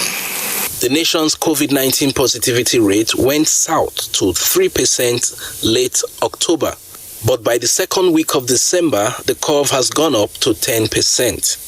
The Presidential Task Force on COVID-19 has since placed everyone on red alert of a second wave of the pandemic, attributing it largely to disregard for COVID-19 non-pharmaceutical guidelines among Nigerians, a situation which has accelerated community transmission. This current surge in cases is not driven by importation. No, it's driven by our behavior. We've looked at our data over the last 90 days or so. Even at the moment when we are having a slight increase in the number of positive cases coming in, we are averaging across the country at about 12 cases per day. At day 7, coming up positive. Since the epidemic took off properly, we've never had less than 80 cases reported. In fact, we've been averaging at between 150 to 200 cases for several months before the recent rise. So it's community transmission, it's our behavior, and we need to change. The resurgence of COVID-19 cases has mounted pressure on health facilities, especially in the epicenters of Lagos, FCT, and Kaduna. Go to the Gwagwalada, which is our main treatment center. The story is that the system is being overwhelmed. And not only Gwagwalada, most of the hospitals where we have isolated infectious treatment, they are being overwhelmed. This is not the time to politicize COVID-19. This is not the time to trivialize it. I have lost more close friends in this second wave of 1 month than I did from March to November. And we're also asking state governors to please reopen your treatment centers. We are seeing a lot of cases going into the treatment centers, and we are already seeing very severe cases requiring ventilation. While the PTF is working with state governments to step up enforcement of COVID-19 restrictions and compliance with non-pharmaceutical measures, news of the existence of deadlier strains of the virus in the United Kingdom and South Africa is also raising concerns about the need to suspend inbound flights from endemic countries. In Abuja, Mitaire Ikben, NTA News. Mitigating second wave of COVID-19 in Nigeria. Mitaire Ikben's background report sets the tone for the takeoff of the program tonight. At some point, it's Tuesday Live. Our phone lines will be open. Please, if we're true to you, turn down the volume of the television set and go straight to the point. And please, in doing this, try to be polite with your language and your use of words. Also, you can be part of the conversation tonight through our Twitter handle at Tuesday Live NTA. We have a retinue of guests, and in the course of the program, we shall be taking you around the country in some centers to bring you up to speed of developments, all to sustain the conversation on mitigating second wave of COVID-19. Tonight, I have joining us on the program Professor Abdulsalami Nasidi, OON, Pioneer DG, Nigeria Center for Disease Control, is also the Provost, College of Health Sciences, University of Africa, Bayelsa State. Welcome to Tuesday Live. My pleasure. Thank you very much. Also tonight, we're being joined by Dr. Jafia Abubakar, Deputy Incident Manager of the National COVID-19 Emergency Operations Center, led by the Nigeria Center for Disease Control. Welcome to the program. Thank you. Good evening, Nigerians. Also tonight, joining us via Zoom in Abuja, we have the National Coordinator, Presidential Task Force on COVID-19, Dr. Sani Aliyu. Doctor, good to see you on the program.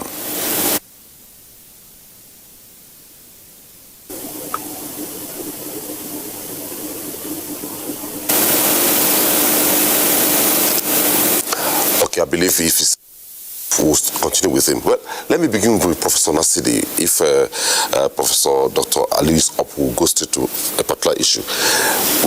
We are now within the second wave of COVID-19, and from records up till now, it is clear that the transmissibility is very, very high. What does it imply? Well, this implies that unfortunately we've missed the boat. That means we relaxed.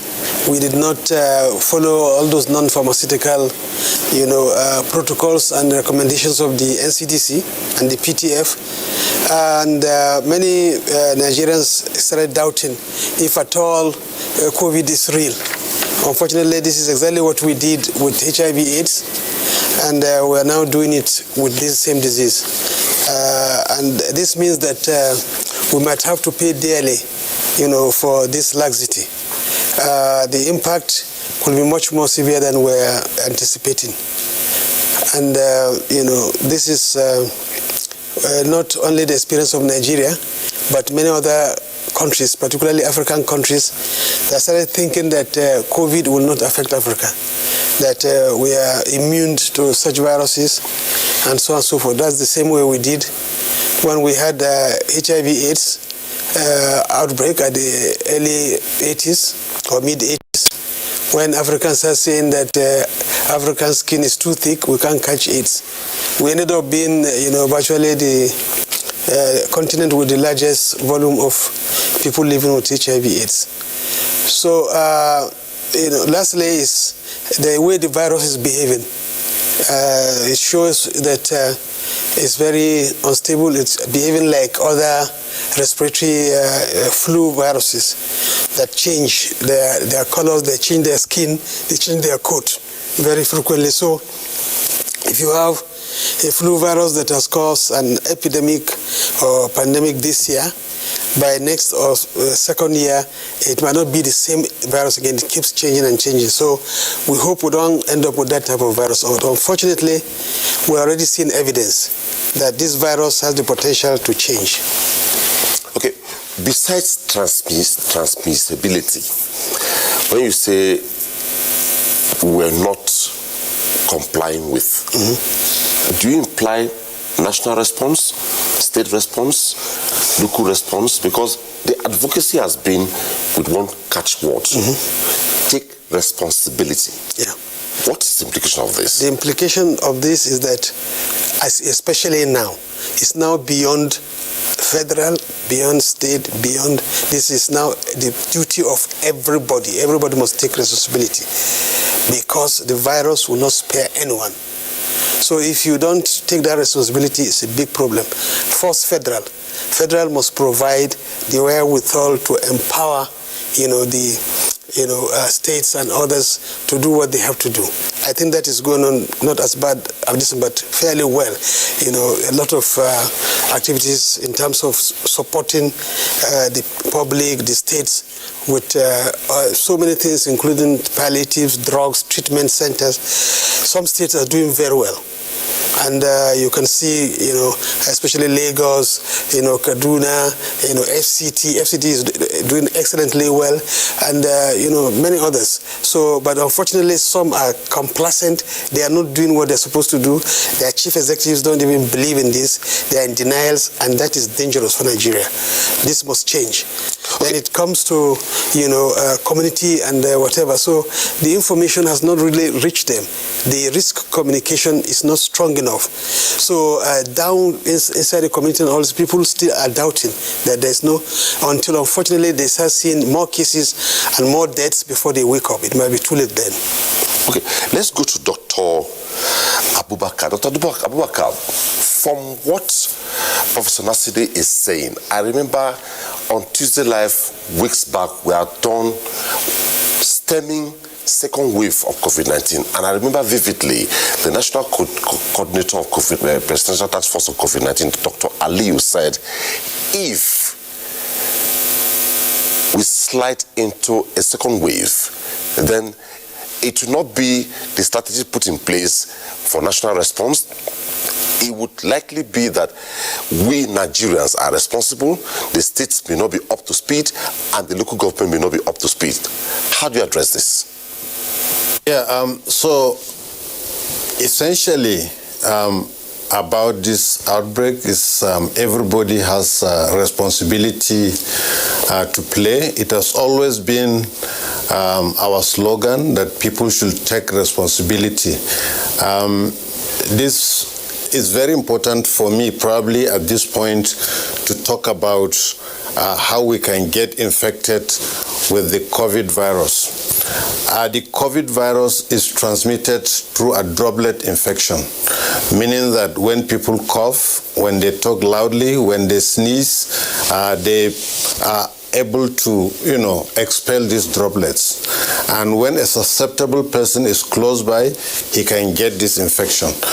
Also, these droplets can fall on surfaces and they can live there for some time. So when people touch these surfaces, they get their hands contaminated, and people tend to, touch their faces, their noses, their mouth, their eyes, and then they get the infection through that. So we all have a responsibility in ensuring that we stop this transmission. How can we do that? We need to adhere, everybody need to adhere with the non-pharmaceutical interventions. These are simple interventions, not really, you don't have to take drugs, you don't have to take vaccines. What you need to do is to ensure that your hands are regularly, washed with soap and water, right? Because your hands can get contaminated. That's one. The second thing is you need to use the face mask. The face mask is a barrier between you, yourself, and the other person and the droplets. The third thing is to ensure physical distance between people. If we are able to do these three first initially, to some large extent we'll be able to control this pandemic. However, like a professor has said, a lot of people don't even see this as a reality until when, it is much too late before they take action. So I want to appeal to Nigerians that we all have a responsibility to play. We all have a role to ensure that we stop this pandemic. I understand the National Coordinator of the Presidential Task Force, Dr. Aliyu, is on. He joined us via Zoom in Abuja. If we can see him, Dr. Aliyu, clearly it's no more news that the President has extended the mandate of the Presidential Task Force. But one thing very critical to it is the fact that reports indicate that Nigeria is now facing a rise in confirmed COVID-19 cases nationwide, which is similar to the second wave of infections occurring in other countries across the world. Does it mean your advocacy and sustained emphasis on people taking responsibility fell on deaf ears? What implication?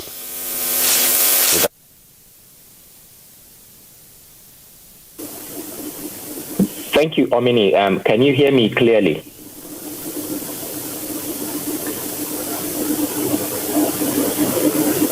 Doctor. Can you hear me clearly? We can hear you. We can hear you. So apologies, my internet has been playing up this evening. With regards to your question, in terms of whether people have clearly stopped abiding by our protocol, there's no doubt they have. And if anything, we are now playing Russian roulette with our life. The second wave at the moment looks like it's going to be very different to what we had in March, April. Already we're seeing an increased number of admissions into our treatment centers. People are presenting very sick. Unfortunately, some have died, and I know for some that have died, they have been, I know some of them actually have been, in a way, clearly in denial when it comes to COVID. They took very little precautions at a time when the risk was there. And what the public need to really realize is there are no two ways about this. Even if a vaccine is available today in Nigeria, it will take months before we start seeing the true impact of the vaccine, any vaccination campaign. And it's not even here yet. But here we have the equivalent of a vaccine, which are the non-pharmaceutical interventions. The wearing of face masks in public gatherings, the use of physical distancing, sanitizing hands, etc. These measures, as the previous speaker said, are simple measures that can protect you and stop you from catching this infection. Unfortunately, the general public have completely thrown caution to the winds. The risk perception is not there. We know from the PTF side that we have engaged in a lot of risk communication activities.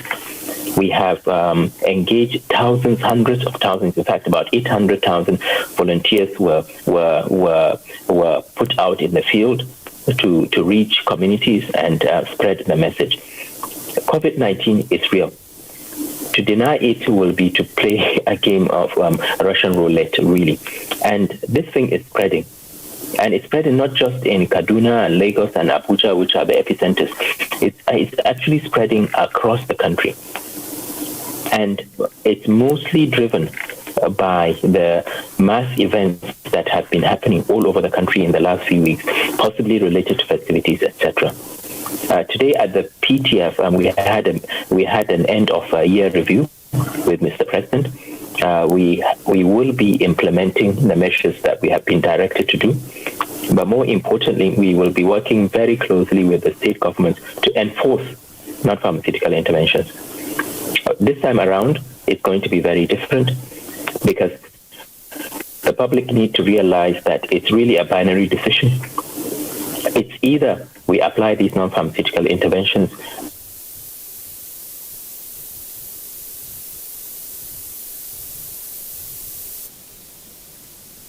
the Presidential Task Force has, and I quote, is to engage state governments with a view to deploying legal structures to manage the pandemic within their jurisdiction. What does this imply?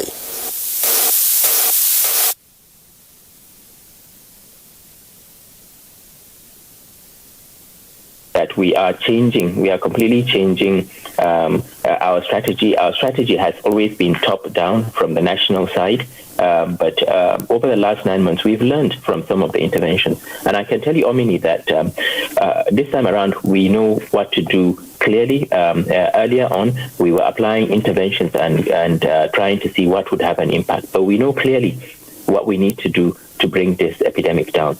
But it's very much dependent on society cooperating with us.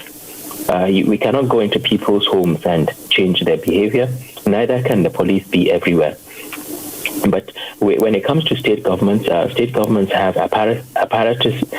They have legal means by which they can enforce some of these measures. At the national level, for instance, we can only provide them with the minimum requirements. So yesterday, when the PTF chairman rolled out a number of measures, just to make it clear, these measures apply across the country. They may be called advisories, but in actual fact, they are very strong recommendations to all the state governments to apply this as a minimum. There might be a need for different approaches depending on the states, but they shouldn't relax. If anything, they should strengthen those measures that we have instituted, which include stopping these mass gatherings, closing the event centers, closing restaurants except for takeaways, etc., reducing the size of the workforce in offices, and enforcing the use of face masks in public spaces across the board, which includes all commercial premises, all offices, all markets, and putting in place measures to penalize those that fail to comply with these measures, including, if possible, application of mobile courts and also Spotify. But this time around, it's going to be different. It looks like it's going to be different, and it's really, really concerning for all of us. We can remember what happened with India back in March, April, when India was having a mild epidemic and everybody was commenting on how India got away with it. But see where they are now. Coronavirus does not differentiate. It doesn't differentiate based on color, neither does it differentiate based on countries. Countries that have similar weathers to us, like Brazil and India, have had terrible outbreaks. And when it comes to race or ethnicity, if you go to the US, for instance, your likelihood of death from COVID is far, far higher, is several-fold higher than that of the average white person. So it's nothing to do with our ethnicity, etc. We have been protected thus far. We've been lucky. But this time around, society really needs to sit up and realize that this is no longer a game. We need to protect ourselves if we want to survive through to 2021 and onwards. Over. Take the next guest, still on, just for emphasis sake. If you take a drive around most state capitals, local government councils, villages, even the FCT, public places, it's as though we are back to the normal life, not the new normal. People are not using face masks. There's total disregard to the compliance with the COVID-19 protocol. Now, if you have a mandate to liaise more with the state government, are you coming up with sanctions that people will be arrested, maybe fined? Because it looks as though for now it's lip service. As such, people are not taking it serious. What is the Presidential Task Force doing in tandem with the states and local governments to ensure that sanctions and enforcement is visible and latent?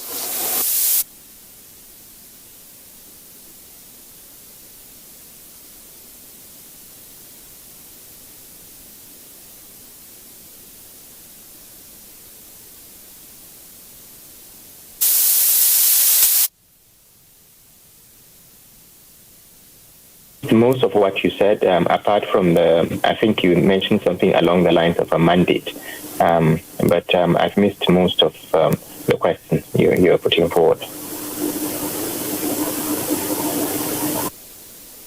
As we speak, if you take a drive from cities, even the FCT, people have gone back to the normal lifestyle. Motor parks, public places, crowding, all that, without even complying with the COVID-19 protocol. So if we don't bite, they say you have dogs that can bark but don't bite. So we want to see a situation where you bark and bite. Is the PTA working towards this? But the PTF can indirectly bite through the state governors and the FCT. And just this evening, we had a meeting with the subcommittee headed by Governor Okowa. We have spoken to both Kaduna, FCT and Lagos. They will be enforcing these NPI measures, and we are also working with the rest of the state governments to do the same. So, for instance, in Lagos, I understand they had a raid about a week ago, last weekend, and they arrested thousands of people that were involved with clubbing, etc., and partying in the night. The same thing would apply. FCT already thinking about measures to restrict mass gatherings and to enforce this. They've already started their enforcement. They've started the process of setting up and running the enforcement teams again, which they had before.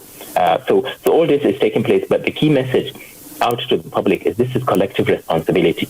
Government cannot police everywhere, but we certainly will not sit down and allow the situation to continue to deteriorate. We are really getting into difficult waters, and people need to realize that there's a limit to how much the health system can cope if it's overwhelmed. If you get sick and you require oxygen and it's all taken up, it doesn't matter whether you are a VIP or a poor person on the street. Nobody's oxygen will be taken off in order to provide you with oxygen. So we've got to be careful. We've got to be careful and make sure that we follow these non-pharmaceutical interventions. They will protect us. They would enable us to survive for as long as possible until such a time that we are able to get vaccines through. This epidemic will eventually go away, but as I keep on saying, we shouldn't allow it to go away with us. Over. I understand Dr. John Tor Agbide has joined us now. Dr. John Tor Agbide is a neurotoxicologist and founder, CEO, In-Country Medicare Secretary General, Integrative Medicine, West Africa. Welcome to Tuesday Live, Doctor. Thank you, Omini. Thoughts. I know you are a strong advocate of people sustaining and building their immunity to ward off COVID-19. With Nigeria now sliding into the second wave, and we hear clearly by Professor Nasidi's testimony that the transmissibility is very, very high, not peculiar to Nigeria, globally. Well, I mean, this is an opportunity for us to educate Nigerians and also tell the people that COVID-19 is actually real. You know, when you talk about containing COVID-19, to me there is a three-pronged approach. All the while, what we hear is NTA, that is the non-pharmaceutical intervention. Great. It is one of, the pillars or the tripods that you can apply in controlling and containing this disease.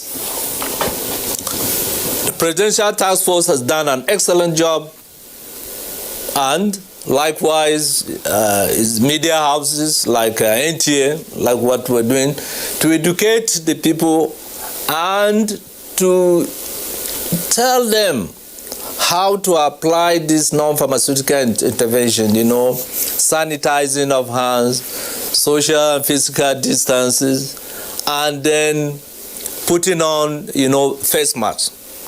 Great. There is another component which unfortunately we've not been emphasizing on, and this is the aspect of the body's defense ability against any disease at all. We have that ability, and that is our immune system. When we talk, less emphasis is being put on this. The body's immune system, if it is in place, even when you are exposed to the virus, either two things will happen. One, you will not get infected. Even when the virus exposes, the infectivity is that the degree of the viral load, that is what leads to clinical signs manifestation. If the body contains it, first the virus may not come to you, but even when it comes to you, you'll be able to, the body's immune system will be able to defend you so that the disease will not progress into a severe phase of the intensive care unit. You will come out of it. And we've seen that people who are immunologically, apt, even when they are challenged, they've been able to come up. And in our case in particular, there are people with underlying, comorbidities. Those are people who are immunologically compromised. These people need to beef up their immune system more than anything else.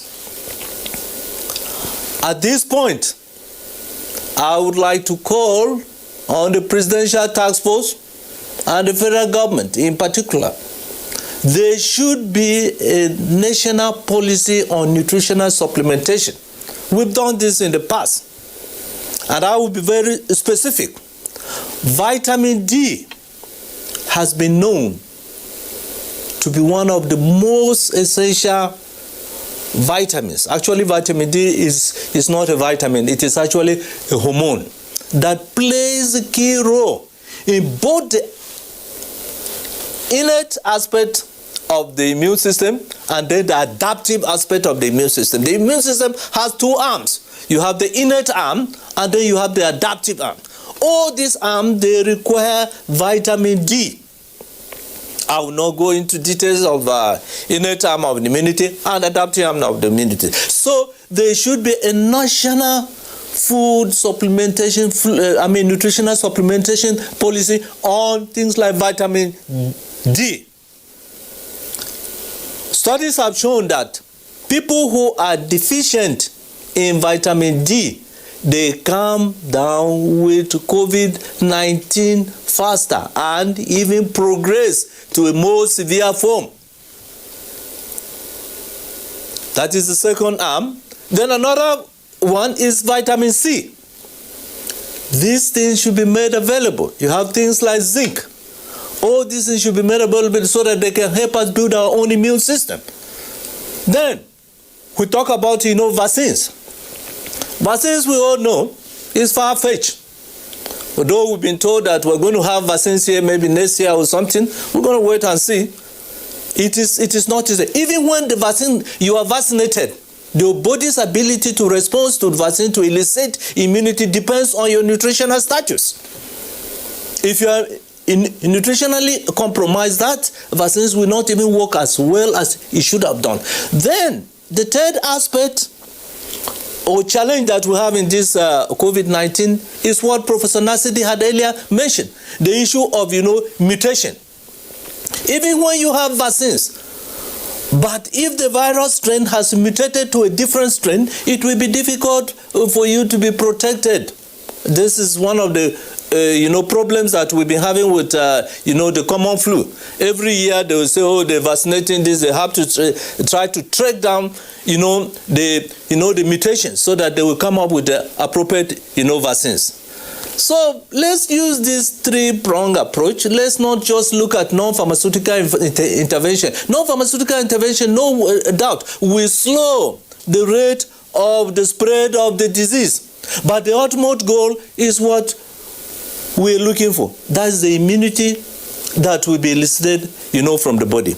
You talk about, attaining immunity. It is very important. So that even when you have mutations, your body is there, is well, up going immunologically, immunomodulation. And you can handle the disease better if not that the disease cannot come to you. So I call for a national, nutritional supplementation policy. We've done that in case of, goiter. That's why you have iodine that has to be added, to the salt. Then we have cases of, vitamin A fortification. We should come up with, vitamin D and then vitamin C and a lot of other, micronutrients that play key roles in immunological, enhancement.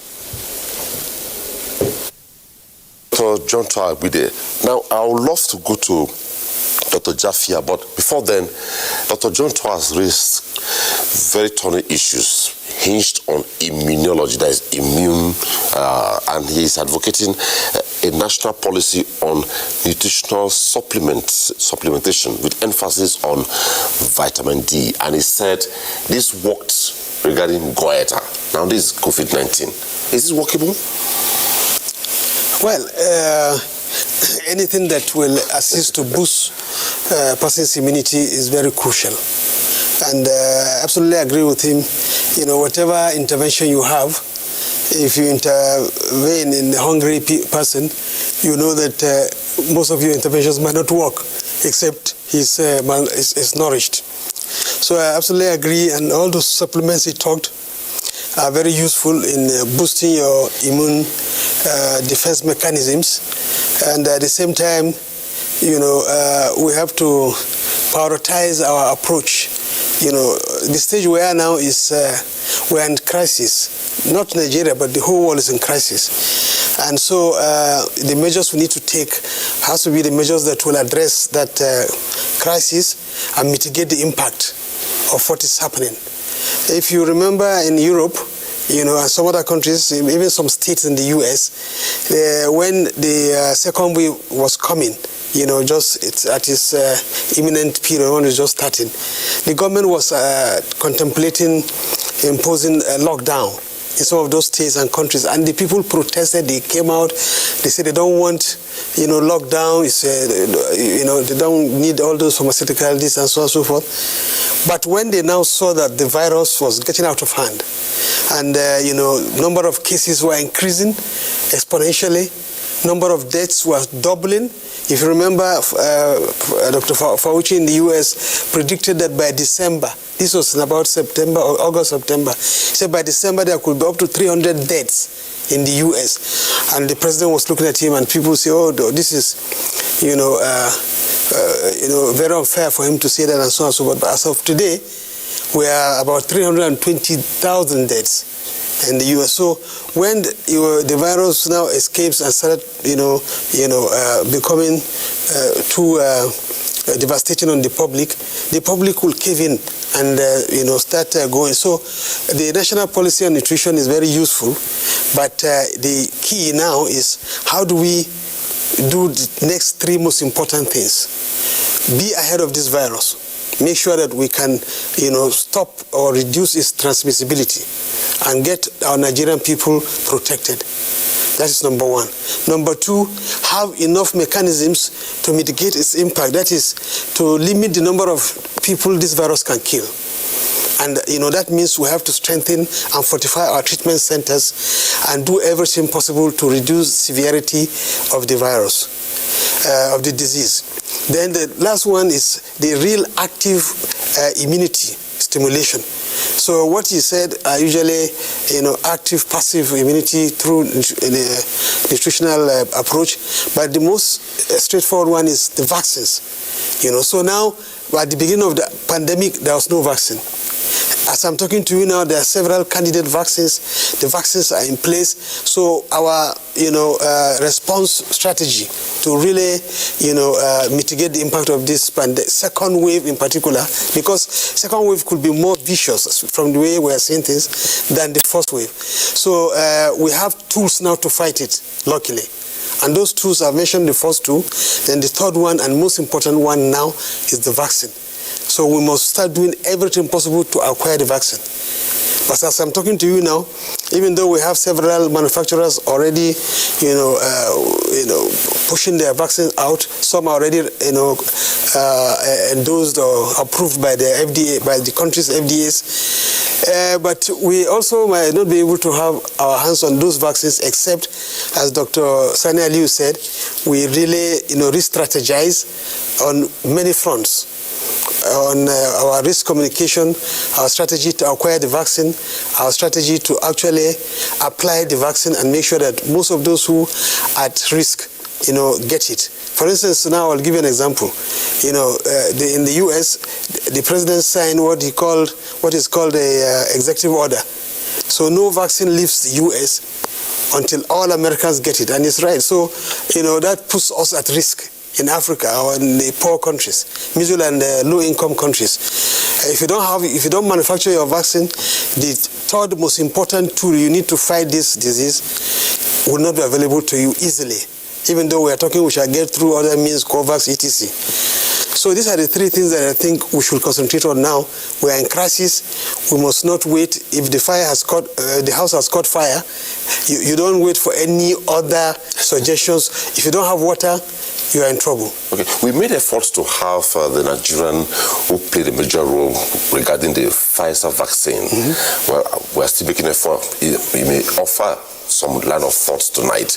But quickly, I remember when we talked about stemming Nigeria sliding into second wave, you came up with the politics of the vaccine, the global politics, and you have said so right now, that the U.S. president says no vaccine leaves the U.S. until all Americans are administered with the vaccine. So what should Nigeria do?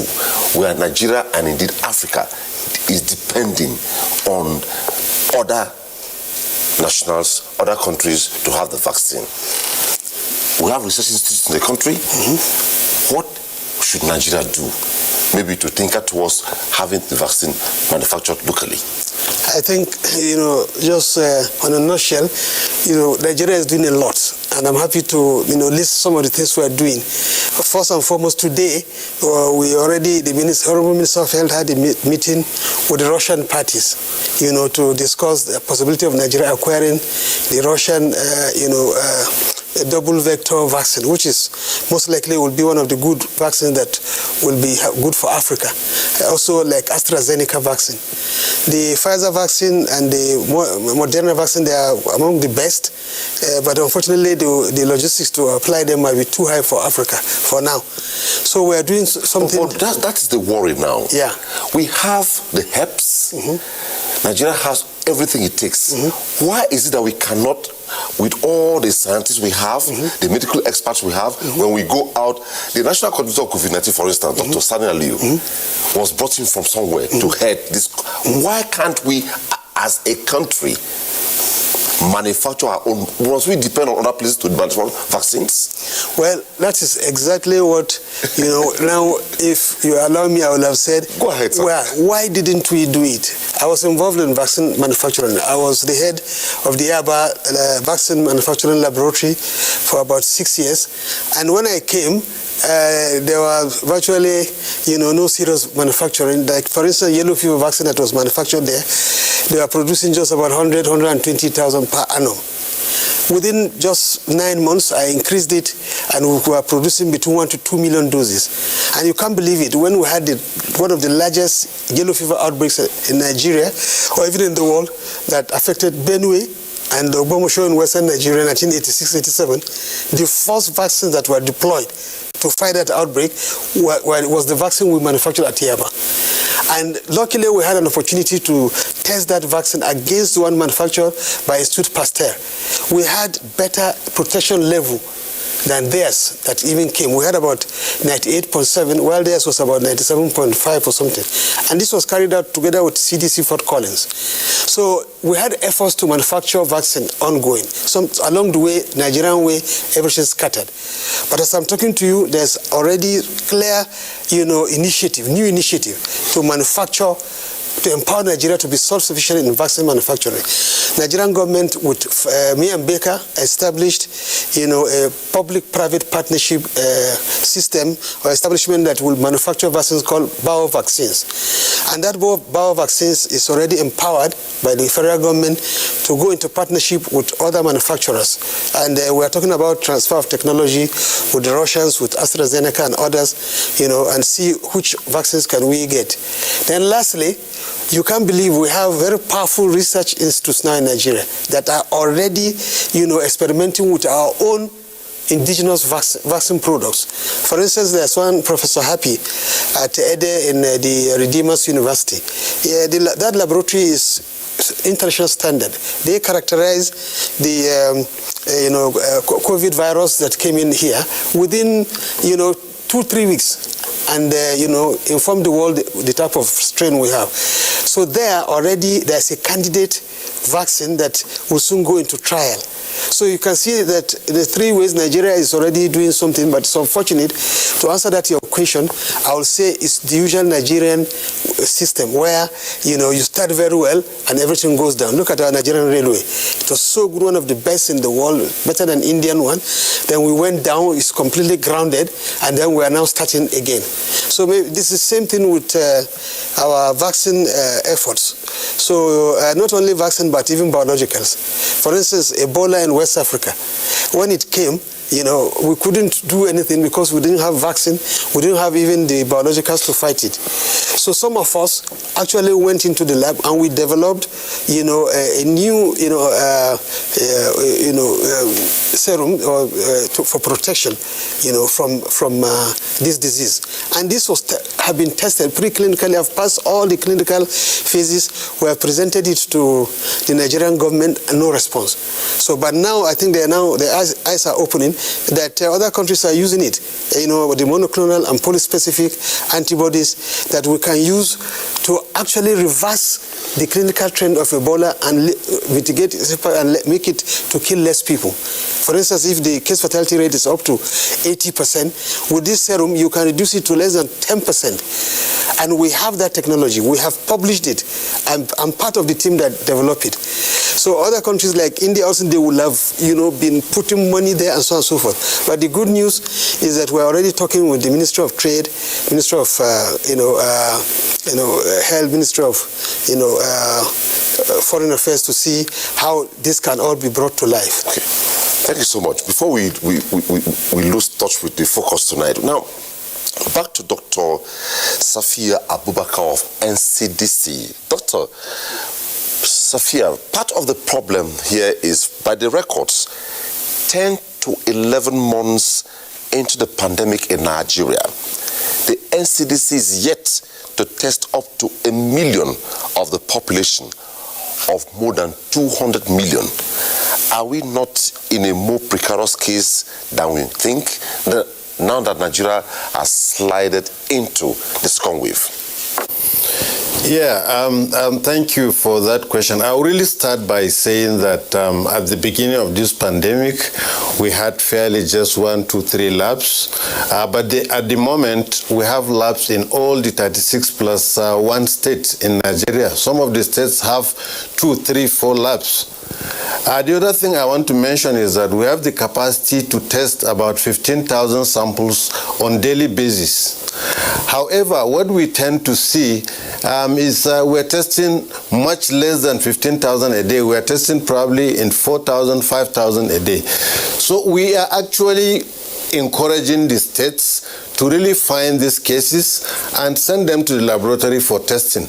Unfortunately, this is not happening. We've shared a lot of protocols, a lot of guidance with the states on how they can find these cases and ensure that we are testing. We do have the capacity to really test up to 15,000, but we're not doing that at the moment. So we'll still continue to engage with the states, still, to ensure that, we get these cases and we get to test them. As of today, we're just a little below 900,000, and then the testing numbers you can see in the last couple of days has increased. In fact, we're looking at, because people are panicked now, people will be going out really for the testing, so in the next coming days probably we'll see a rise in the testing figures. We have also been ensuring that all the consumables that are needed by these labs, we provide them to them, and where we have, issues here and there, we send biomedical engineers to go and see how they can fix those issues. But essentially, really the problem is about case finding, not about the capacity to do the testing.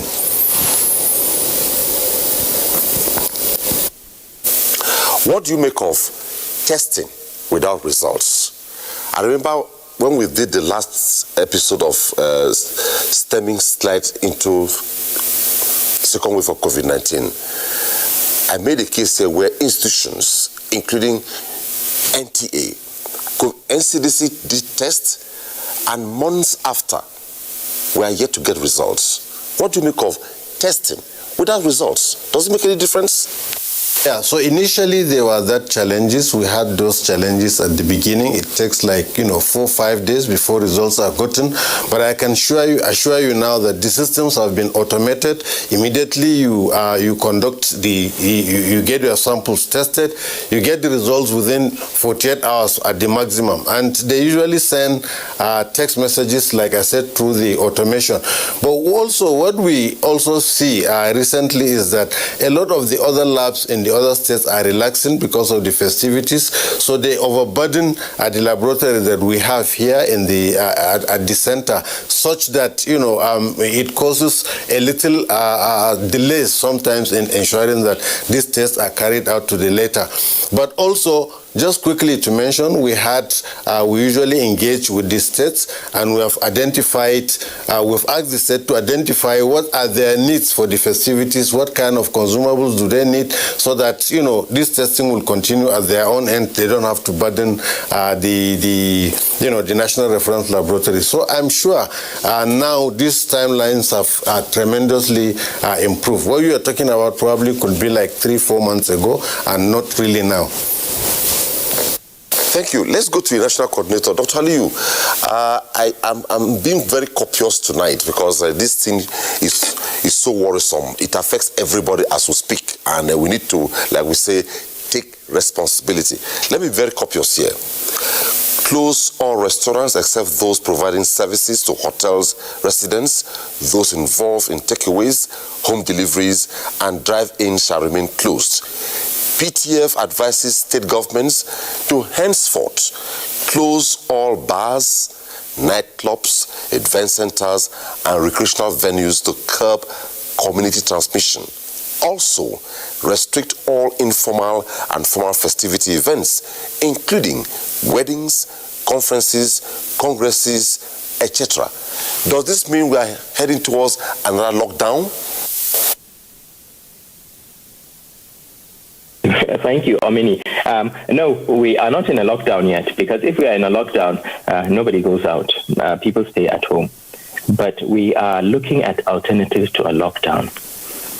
There are very good reasons why we went for these industries, because these particular industries are the ones that attract people most.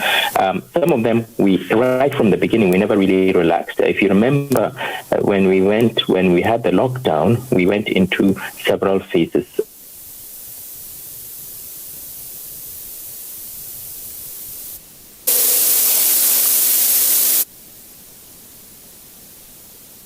It was.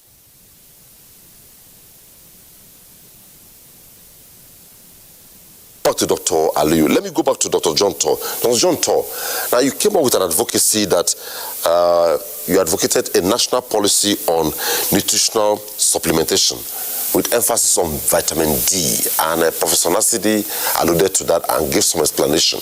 Now, if I ask you, common sense, maybe education to Nigerians who are listening to us tonight, self-building of immune system, how do we go about it? Well, building the immune system actually depends the state which you are. Because if you talk about vitamin D, maybe people who have limited knowledge will tell you that, oh, we can get vitamin D from the sun. Why are you talking about, supplementation? We also know that we can get vitamin D maybe from the yolk of, the egg. By the way, the yolk of the egg just contains about 40 international, units of, vitamin D if you're taking the right quality egg. So, we're talking of a situation where there is a normal. You can use these natural sources to actually supplement and augment for your vitamin C. I'm not into clinical practice here, but I'm telling you, if you come to our center, the level of vitamin D, and this is an acceptable data generally, amongst the blacks is about less than 10% of the population. So you see that we are prone to that deficiency by way of modified lifestyle, that we don't even go out to get that vitamin D that you claim that comes from the sun. It actually comes, but how many of us actually go out to this in the sun to get that vitamin D? Secondly, this black skin that contains melanin that is supposed to protect us from ultraviolet rays from the sun actually limits the amount of vitamin D that can be produced in the body of the blood. So we have disadvantages.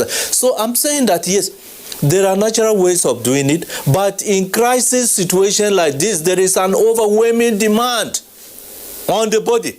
So that's why we're calling for nutritional, supplementation. Then I can go even further. You're not just talking about oral supplementation. All people that come to our center, and I can tell you, their vitamin D is low, we give them vitamin D by way of injection, so injectable vitamin C. So you can do the natural source of getting, vitamin D for one, or C through citrus fruits or oranges. You can also do the oral supplementation, but in an overwhelming demand and acute situation like this, you need injectable vitamin D. Other, micronutrients are also abound there. Before, these things were only found in places like, the United States and then Germany. But with our in-country made care, we're able to secure this and we're able to give them, parentally. And our doctors, do this. And the result has been very, very overwhelming. And again, as I said earlier, we're not just talking vitamin D because we want to talk vitamin D. There is direct correlation. In fact, what they did, they used what they call the C-reactive protein as a surrogate to actually draw up that causal relationship between low dose vitamin D and COVID-19, and then the degree of progression to the severe form of the disease too. They measure this. So these are the various ways. And then when we talk about immunity, I want to emphasize here again, immunity too is not all about nutrition. There are other lifestyles like exercise, very important. Then you're talking about sleep. We had talked about sleep, deprivation. Sleep is also very important. It is when you sleep that actually it boosts your sleeping alone, boosts your immune system. So when I talk about immunity is very complex and all-encompassing. It is something we should all practice so that we get to that immune system. Then let me also make this point. You see, all we're talking about disease, COVID-19. We can control it and attain it when we achieve what we call the herd immunity. And herd immunity for COVID-19, it means 50 or 65 or 66% of the population has to be covered, either through vaccination or whatever method you use to get that, immunity. Vaccination, this means that over half of Nigerian population have to be vaccinated for us to attain herd immunity that can now give us that confidence level that, yes, we are in control of this, disease. You know what that means? The vaccine is being produced. We don't even have access to it. How are we going to do that if we just depend on this? But as Professor Nasir said, yeah, vaccine is the ultimate solution. But other than that, you can also have your immune system as a backup. After all, through vaccination, you are hoping to attain that, immunity. Another thing that we should not forget. When you talk about second wave can, yes, happen as a result of non-adherence to non-pharmaceutical interventions so that enhances the spread. But the issue of mutation can also, take for example, what is happening in Britain now. The strain of the virus that has come up, known as B117, is a more virulent strain that they had manage and contain. But if you have a well immune system, when that virus also mutates, the immunity is actually non-specific. It is actually guided. It can guide against and contain a new strain too. So immunity is one of the things we should not negate. And as you ask, there are various ways that you can do it, depending. You can do the natural way. I'm just emphasizing that point again of getting those micronutrients, vitamin D or vitamin C or zinc or curcumin, and then a lot of others. There's selenium in that package. Then there is a way you can also do natural supplementation. Then you at a high and overwhelming situation like this, you need injectable forms of these micronutrients, which are available. If you're just joining us, we're taking a look at mitigating the second wave of COVID-19 in Nigeria. It's time to take some reports, but before then, measures to check further spread by the state governments are increased surveillance, multiple sample collection centers in the rural areas, and aggressive enlightenment. There are also applicable levels of compliance with COVID-19 protocol by residents. Our first report tonight is coming from Lagos. When we come back, we take other aspects, and you heard Dr. John talk about strands of COVID-19, B117, quite new to some of us. First report tonight is coming from Lagos. The drop in cases of COVID-19 in August and September came as a huge relief to most Nigerians. People were optimistic that life would gradually return to normal. However, ignoring new safety habits and lifestyle not only crumbled previous efforts at curbing the spread of COVID-19, it complicated things. The result is a second wave with a rising number of cases daily. If we are prepared for the second wave back then, perhaps the second wave wouldn't come. So we therefore have to step up preparedness. Nigerians need to be reminded that COVID-19 is still with us. It's still on ground, it's still in Nigeria. We don't want lockdown. We will use sanitizer and face masks to cover our nose. Of every 100 COVID-19 tests performed in Lagos at present, 10 are positive. This is an increase from the 5 per 100 cases recorded in September. This shows that the number is rising in all local government areas of the state, indicating an upsurge in community transmission. Now that the country is battling a second wave, government has ordered the reopening of isolation centers. So far, Lagos still remains the epicenter in Nigeria, and the state government has directed the reactivation of initial preventive measures, urging the people to strictly adhere to them in order to contain the virus and save lives. We should go back to the NPIs, the use of face masks.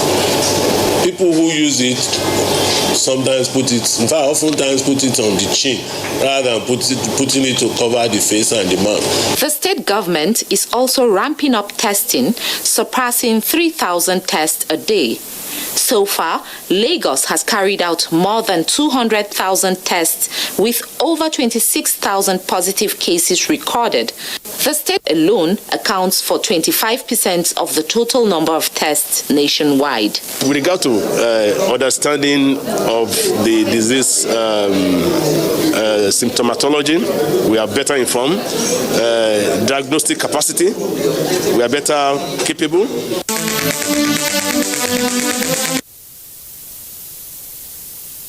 That's a report from Lagos, and the fear of the spike in COVID-19 infections has forced authorities to come up with preventive measures, from total shutdown of schools.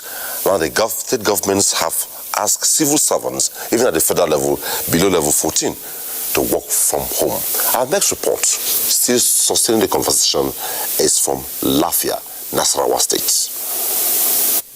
After achieving tremendous results in the fight against COVID-19 pandemic in the country, the disease is resurfacing across the country, given the daily update by Nigeria's Center for Disease Control. Stakeholders say this is not unconnected with lack of adherence to protocols and measures put in place by the NCDC. One of the major causes of this, as you would have noticed, is that we have let down our guards. With the establishment of testing centers in the state, observers say the public need to be informed through sensitization. What we've decided to do right now as a ministry and as a state is to re-intensify the awareness creation measures. It appears that over time that the sensitivity and compliance with preventive measures by most people have waned. Tested myself and the result came out negative. And it's good for everybody to come and know his status. Experts say the second wave of the outbreak may be dangerous and warn people against risky behaviors detrimental to public health. They suggest that the only way out is to sustain laid down protocols. As the popular saying goes, health is wealth.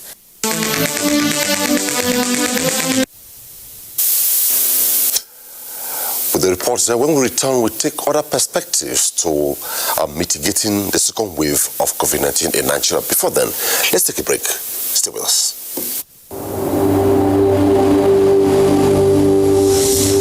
For now, the best and most efficient way to avoid getting infected is through regular hygienic and sanitary practices, as well as social distancing.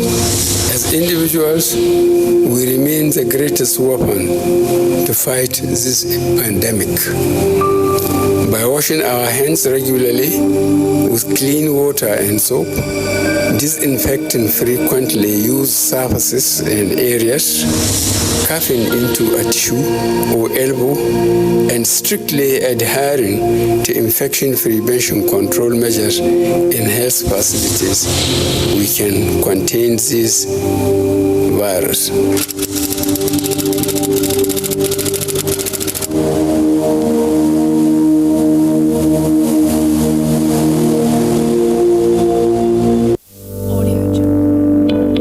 Coronavirus is real. Steps to avoid this pandemic. Wash your hands regularly or sanitize your hands. Keep social and physical distancing. Avoid crowded places. Stay at home unless absolutely necessary. Don't touch your eyes, nose, or mouth if your hands are not clean. Avoid the spread of coronavirus. Coronavirus is real.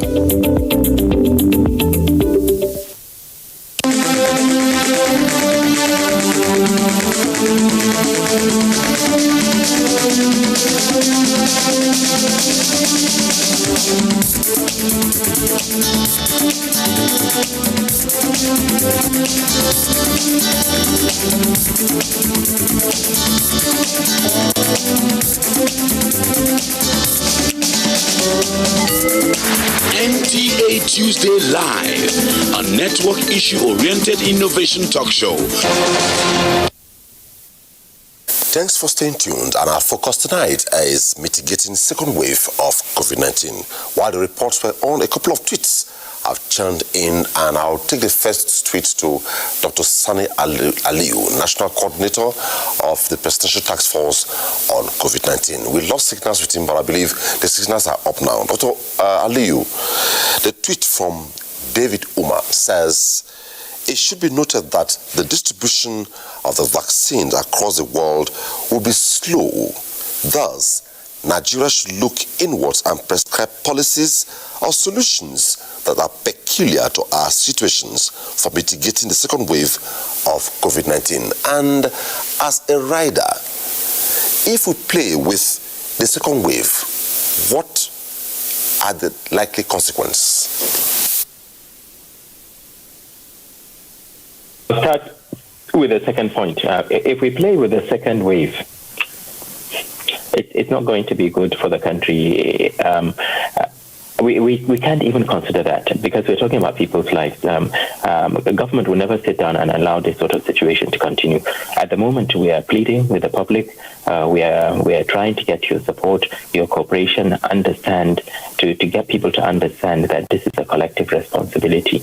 And if we really do not want to have another lockdown, which will severely affect our economy, the only option is to make sure that we comply with these non-pharmaceutical interventions, and in particular stop this game of attracting the virus through these mass events that have been happening all over the place. But certainly government will never sit down and allow this situation to deteriorate. We are monitoring very closely. We really don't want to lock down. I'm sure most people don't want the same to happen. We know what happened back in April when we locked down for 5 weeks. It was very difficult for the public, but at the same time, we're talking about life and death here. No responsible government will sit down and allow its people to be dying of preventable illness. In terms of having a local solution, well, yes, it's very true. The vaccines will not be with us immediately. It's not something that will come in tomorrow or the next day. And we still have interventions in place that can work. And these interventions are called what? Non-pharmaceutical interventions. And they are vaccines in themselves, because some of them, if delivered consistently, will be just as effective as some of the vaccines that are coming out. But we must also remember that the process for vaccine development and manufacture is not an easy one. Even though the world has been able to come up with a coronavirus vaccine over such a short period of time of just 9 months. But remember, some of these countries have been involved with mRNA technology for a long time. These are not vaccines that have been produced through the normal development process. No, it required the use of technology and a lot of resources. If we were to start our own vaccine process here, we will have to go through various hoops, including both the scientific and the technical aspects, as well as the clinical trials, the studies that have to be done to prove efficacy. So while we are not saying completely that, no, we shouldn't have a Nigerian solution, we certainly should be aspiring in the future to make sure that we can compete with other countries when it comes to scientific development. But at this point in time, our priority is to make sure that people comply, and also to make sure that these vaccines that are now being used outside the country are available for our citizens ASAP. Thank you. Sure. Now, let's look at the politics of the vaccines. I know Professor Nasiri last time I said that when it comes to vaccines, the manufacturing countries would not send it out until it has gone round. And today he emphasized and said the United States president says no vaccine leaves the United States until it has gone round the entire country. Yet, we have this politics of the vaccine. There's a school of thought that says don't accept the vaccine, don't allow it to be administered on you. Yet, we are in a second wave. How is the PTF going to manage this? Continue to engage very closely, not only with the state governments, but also with government agencies that have traditionally been involved in vaccine administration and distribution, such as the Primary Healthcare Development Agency and the Federal Ministry of Health. We have also, for the first time, because really today was the day that we were actually given the mandate to get involved with the vaccine side. Remember, when the PTF was inaugurated in March, there were no vaccines in sight. So if you look at our mandate, it's actually today that Mr. President gave us the marching order to get engaged and to make sure that this process is sorted out. We've had meetings with the National Assembly yesterday. I'm sure you're aware of this, and we've also been linking up with Gavi, which is the Global Alliance on Vaccine Initiative. Gavi has a facility, a COVAX facility, which is guaranteeing 20% of the vaccine requirements for Nigeria.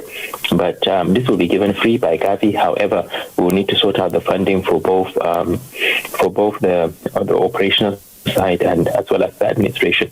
We also need to get our own funds for an additional 40%. We need between 60 to 70% of Nigerians to be vaccinated over the next 2 years. We have a pretty good idea of the funds required. The PTF is in a very strong position to coordinate and also provide multisectoral support because the vaccine issue is not just a health problem. It's, as you said, it's a political problem. There are nationalistic tendencies. Therefore, we're not going to restrict ourselves to just one particular vaccine. We'll look at the science and we'll make sure that the science fits in with our needs. Vaccines that have been proven to be effective and safe will be procured by the federal government, and there's a lot of work going on behind the scene to make sure this happens. But as I keep on saying, for the meantime, before we get the vaccine, we must protect ourselves, and there are things that we can do to make sure that we protect ourselves. Vaccines are great, but vaccines alone will not sort out this epidemic. We have to combine it with other non-pharmaceutical interventions. To me, the biggest challenge when it comes to the vaccine delivery and administration isn't just the logistics, which I believe we'll be able to overcome. It's actually the social acceptance of the vaccine. The social media have been awash with all sorts of fake news and all sorts of issues about vaccine safety, which really reminds me of the polio, the time we had the difficulties with polio. And there's a need, certainly, for us to start this risk communication very early on to raise public awareness of the need for people to accept these vaccines when they come in, to reassure them that they are safe.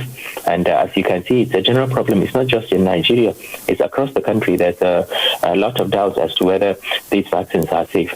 But the clinical trials themselves were done on thousands of people. And another good thing is by the time the vaccines arrive in Nigeria, hundreds of millions of people in the world would have received these vaccines. So if there's a safety issue, it will come up. Clinical trials very much depend on the power of numbers. The more people you have engaged in a clinical trial or experiencing being administered a drug, the more likely you are to pick up issues if there are issues with those drugs. But we definitely need to work very closely with your sector, especially the media, to make sure that the public are aware and accept the importance of being vaccinated against COVID-19. Over. I'll come to Dr. Abubakar quickly. Let's go to Dr. John Tagbide. John Tagbide, this particular tweet relates with you, so let me pass it on to you. Chimeziri says, Nigerians are yet to see an indigenous or local ideas and approach towards the fight against COVID-19. The government seems to copy and paste ideas from Europe and America. improving immunity should be part of the sensitization against COVID-19. How do you react? Well, number one, I want to say kudos for him to saying that.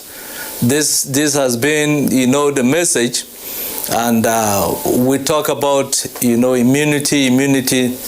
Very few people want to listen to that. But the bottom line is that your immune system is key. And as I've emphasized before, even the vaccination, what are you seeking out, to achieve? It's a good immunity.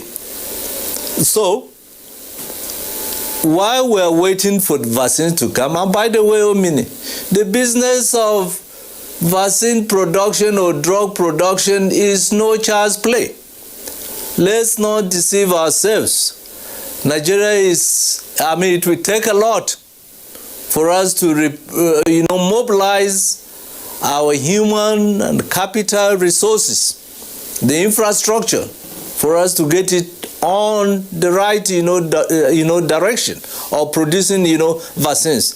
These vaccines, some of these technologies that we're talking, like the mRNA, technology, vaccines that Pfizer, BioNTech, and Oxford have, produced. This is never just started, a year or two. They're also capital, intensive. So why don't we fall back to what is available to do what is, desirable? There is a saying that when the desirable is not available, the preferable becomes, the desirable. So let's do with what we have. But this has been my message, and this has been, the emphasis. Non-pharmaceutical interventions are great. There is no doubt about that. But what you seek out to achieve through non-pharmaceutical intervention is to break the transmission, so that you are able to contain it. But thereafter, what happens? It is true that the virus can stay for a number of years if you are able to do non-pharmaceutical interventions and contain it and possibly wear away. But while you are waiting for the virus to wear away, the immune system or your body's system is the best assurance that you have. Let's do this. Let's listen to this and put it into action. Thank you. Thank you so much. And now, before I go to Dr. Abubakar, just reaching us here, we have the COVID-19 update from the Nigeria Center for Disease Control. It indicates that there are 999 new cases confirmed for Nigeria. The breakdown shows that FCT has 416, Lagos 324, Kaduna 68, Plateau State 42, Kwara 32, Kano 24, Gombe State 14, Sokoto 12, Yobe State 12, Akwa Ibom State 11, Bayelsa 10, Rivers 7, Bauchi 7, Ogun State 6, Oyo State 5, Edo 4, Taraba 4, and Jigawa State 1. Total confirmed cases now stands at 79,789. Discharged cases 68,879, and deaths 1,231. That's the update as at 22nd December 2020 COVID-19 update in Nigeria. Quickly, Dr. John talked about strands, and Professor Nassi talks about strands, and I take this question to Dr. Abubakar from NCDC. Now, COVID-19 infections rate among young people has increased, and who subsequently infect older and more vulnerable family members. How do we place this? Initially, it was as though it was the elderly that were prone to it. Now it has changed. The younger people get it more and even infect the elderly. How do we place this?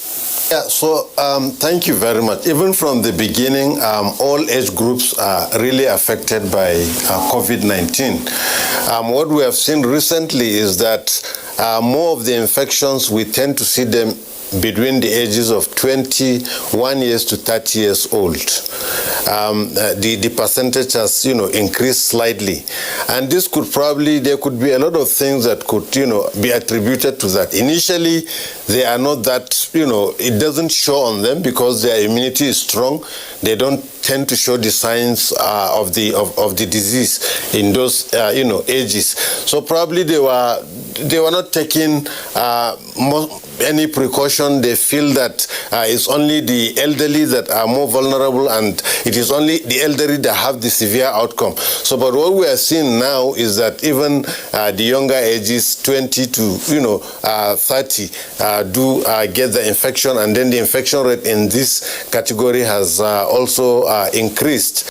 The other thing is that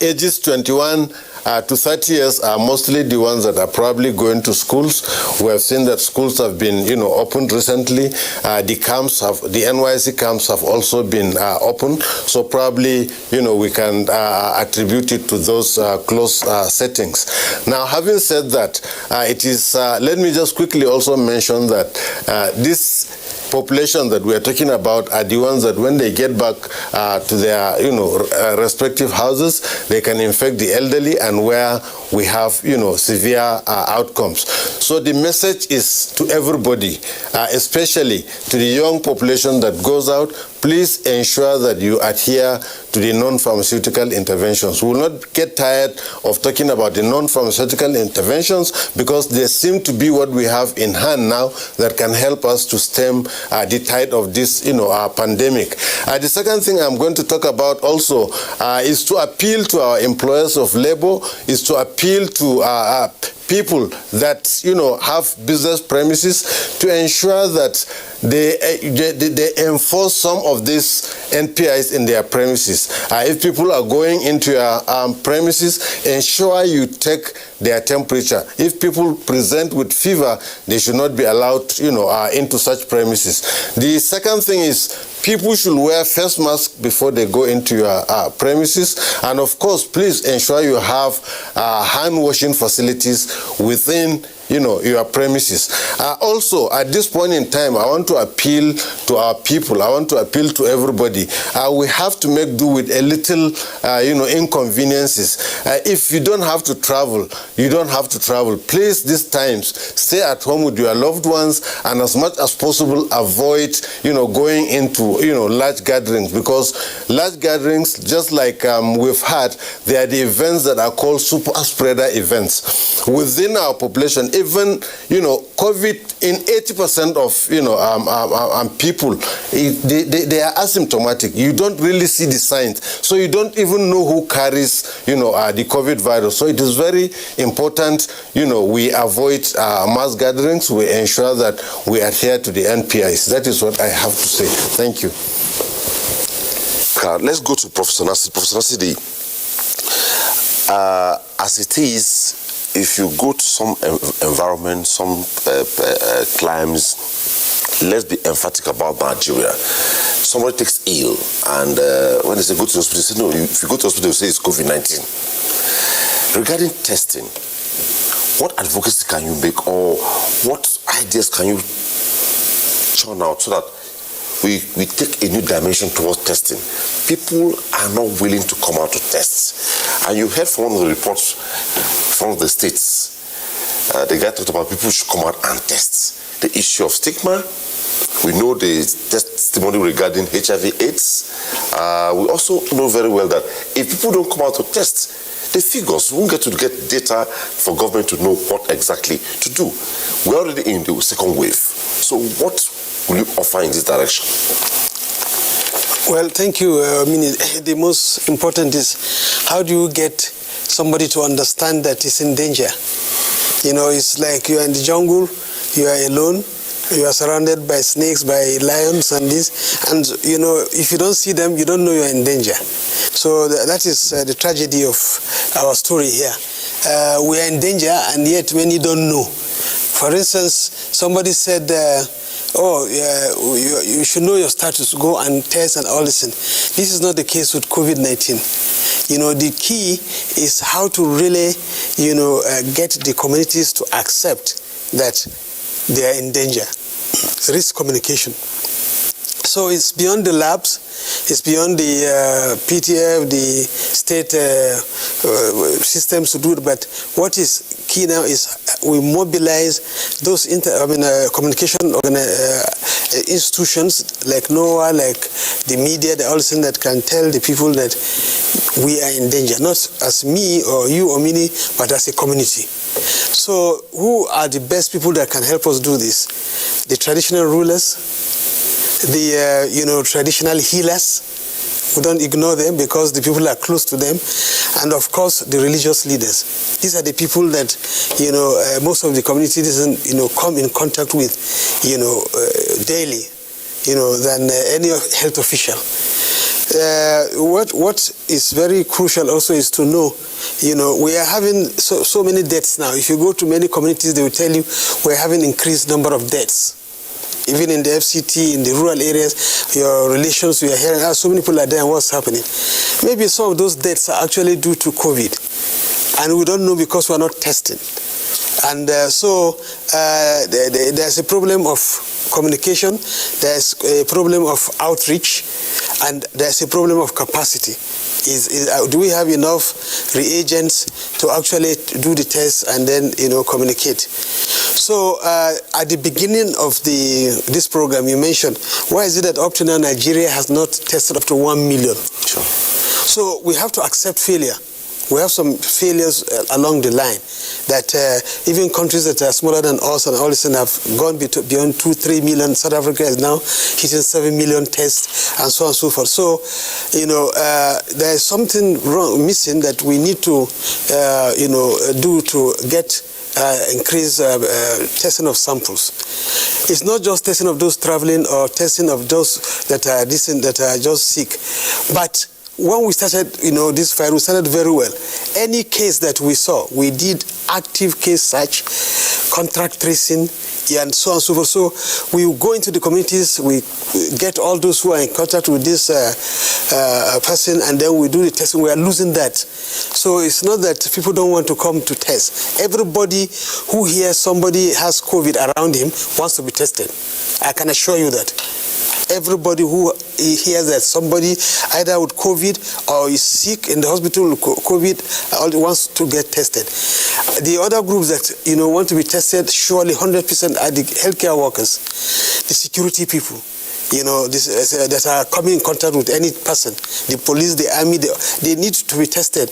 And so it's even easy by getting all of them tested and getting the high-risk groups tested, we can surpass that number of 1 million also very quickly. So the best way to really increase our ability to test is to empower the labs, to empower the risk communicators, and encourage the people to come out to test. Okay. Well, we take the next line of reports, and when we come back, we sustain the conversation in the area of why we must take responsibility to not to allow governments across the levels to take a much more drastic decisions that we may not all be happy about.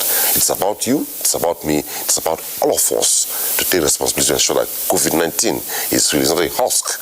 Our next report is coming from Sokoto.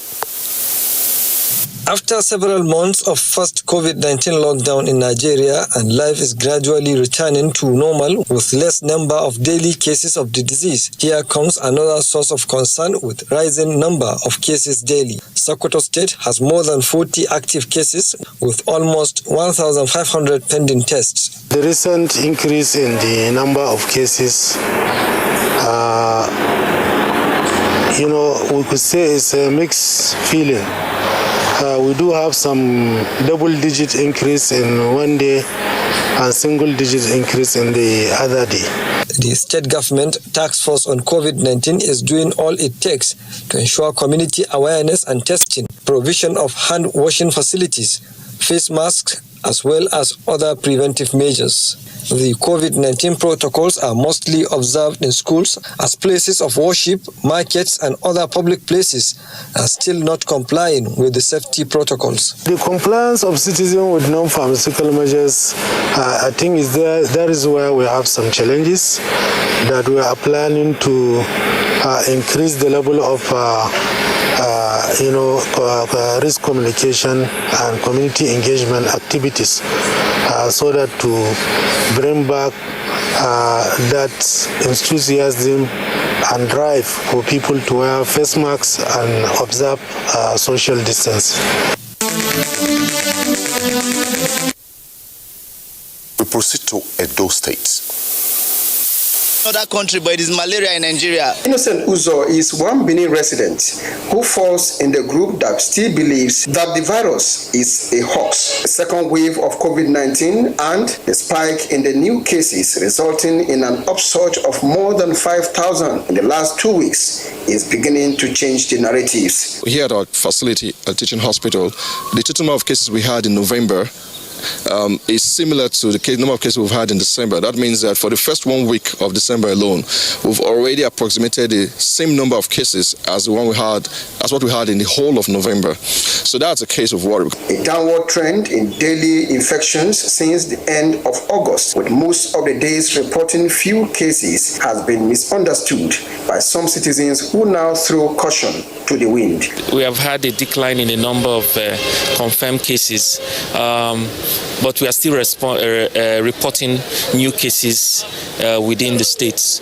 Going through the streets, people think COVID-19 is over, but it's important to note that it's not over yet. The preventive measures that we put in place for us to prevent COVID-19, people, society, they are being lackadaisical about it. Face masks, there's a law in the state that when you are leaving your house, when you are going out, you must always wear your face mask. We should try as much as possible to carry out a more sensitization. Similarly, the massive testing in the wake of the virus seems to have reduced. This, experts say, must be revisited. When the peak suspected cases, samples are taken and the samples are sent to the PCR lab. While the state government is studying the trend of events in the wake of the second wave, stakeholders in the management of the virus say adhering to the safety protocols will go a long way in preventing the virus from spreading.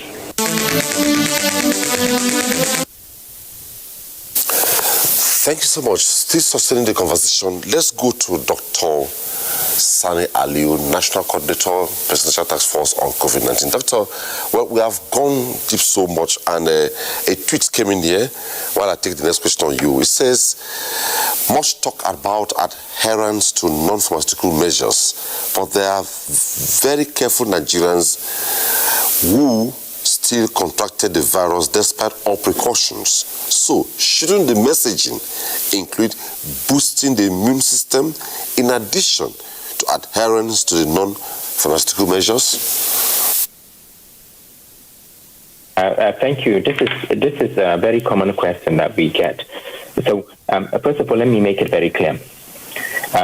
There's no amount of boosting of the immune system that would enable one to be protected 100% from COVID. Even the vaccines we have, which are the most effective in terms of boosting the immune system, specific for an infection, because it's different talking about boosting an immune system in general. Definitely, if you are immunosuppressed, you are more likely to develop the disease with a lower infectious disease dose. If what we call the ID50 infectious disease dose, that's the percentage of those that develop the disease following a specific dose of the virus. The main reason why even careful Nigerians can still acquire it is because of the opportunity we give the virus. So, for instance, if you're very careful, you wear face mask all the time, you sanitize your hand, and then you go to a meeting and you sit down for 10 minutes or just a few minutes and have tea with somebody who has COVID, and they are sitting close to you, the likelihood is you can catch it. It doesn't matter whether you spend 18 hours that day wearing a face mask. That opportunity, that break in the barrier is enough for you to catch it. So what we are saying to people is it's not enough for you to apply protection. Most of the time, you need to be aware of your environment, you need to be aware of your surrounding, you need to be aware of your risks, and make sure that you are consistent when it comes to protecting yourself. So, for instance, when I go to meetings and there's lunch, for instance, I don't sit down with people to take lunch. No, I take my lunch, I go outside, pull down my mask, and then have my lunch, and then put back my mask, and then walk back in. Sometimes you'll find people when they are speaking in public, for instance, they'll pull down the mask in order to talk. These are all opportunities, all breaches that could lead to transmission. In terms of nutritional support, my view is very different to your speaker. My view is if you take a decent meal, if you're taking a balanced diet, there is no reason why you need to add any supplementation. Unless you have malabsorption or you have other underlying reasons why you would have vitamin deficiencies that will need replacement. So, for instance, in the elderly, many a times the elderly tend to have malabsorption issues and may require additional supplementation with multivitamins, etc. But if you're spending your money, spend your money on good food. It's far more useful than spending a lot of money buying expensive multivitamins, etc. And even the debate about vitamin D, there are just as many studies. There was an Italian study recently in November that showed that when they looked at patients with COVID and looked at those that were positive versus those that were negative, that were admitted, about 200 plus, I believe, in a particular hospital during their COVID outbreak, there was no difference in either the presentation or the severity of illness. And in fact, there was one specific study I remember some weeks back that did not show any positive correlation between vitamin D deficiency and severity of COVID. In fact, if anything, it showed surprisingly a correlation between high vitamin D levels and increased mortality in the COVID patients. So the issue about vitamin deficiencies or nutritional deficiencies and their link to either COVID or any other infection such as tuberculosis, because TB is actually the one that a lot of studies have been done, far more than any other disease. And with TB, I can remember clearly being an infectious disease physician, and that there was a lot of debate about vitamin D deficiency. But the fact is, there are other confounding factors that tend to apply to this. The most important thing is, if you have limited resources, buy good food, feed your family with a balanced diet. It's far more useful than spending the meager resources you have on buying expensive multivitamins, because they are expensive. And the pharmaceutical companies are making very good money with regards to this. So that's the message I want to send out. It's more important for you to make sure you follow these non-pharmaceutical interventions. And if you're doing it, you should be consistent. If you're wearing a mask in public, wear a mask consistently in public. Do not follow the crowd. If you go into a place of worship like a mosque, etc., and you look around and nobody is wearing a mask, so what? Continue to wear your mask, because the day you become sick and you catch COVID and you're on a bed in hospital, it becomes a personal tragedy for you and your family. It's not a personal tragedy for everybody else that was not using the mask. It becomes your problem that has to be sorted. And if you're not lucky, you could end up dying. So that's the message I want to pull out. But thank you so much for allowing me to join this. I may have to log out because I have other issues that I need to deal with. But thank you so much for inviting me. Thank you. We thank you so much for being part of the program tonight. Thank you. Okay, back to Professor Nasidi. We have cases where state governments prevent testing, and also how do we handle issues of reduction in deaths? Well, it is a reality that we are facing.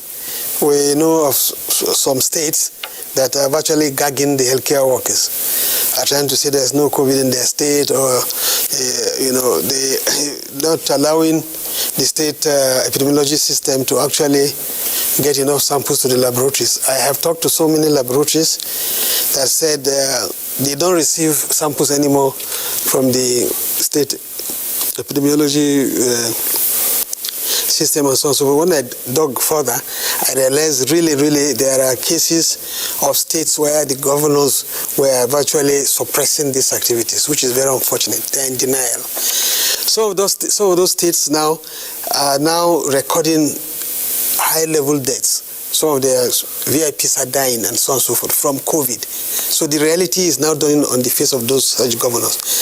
May I see this opportunity to appeal to all Nigerian governors to coordinate properly with PTF and allow the fight against COVID to be fought scientifically.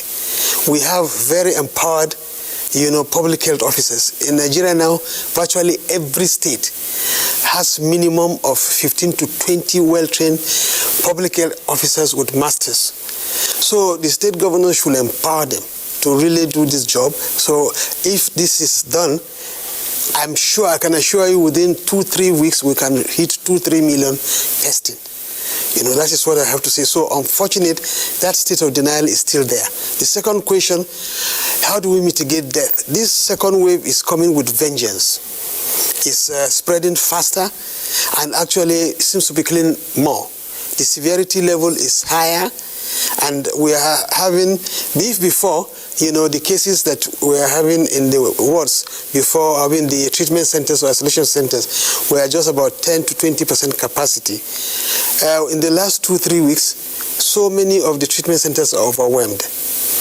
If before, the patients that were coming into these treatment centers, those that will require oxygen or ventilation will not be more than 15-20%. Now, those who require oxygen or ventilation are now getting to more than 60-70%.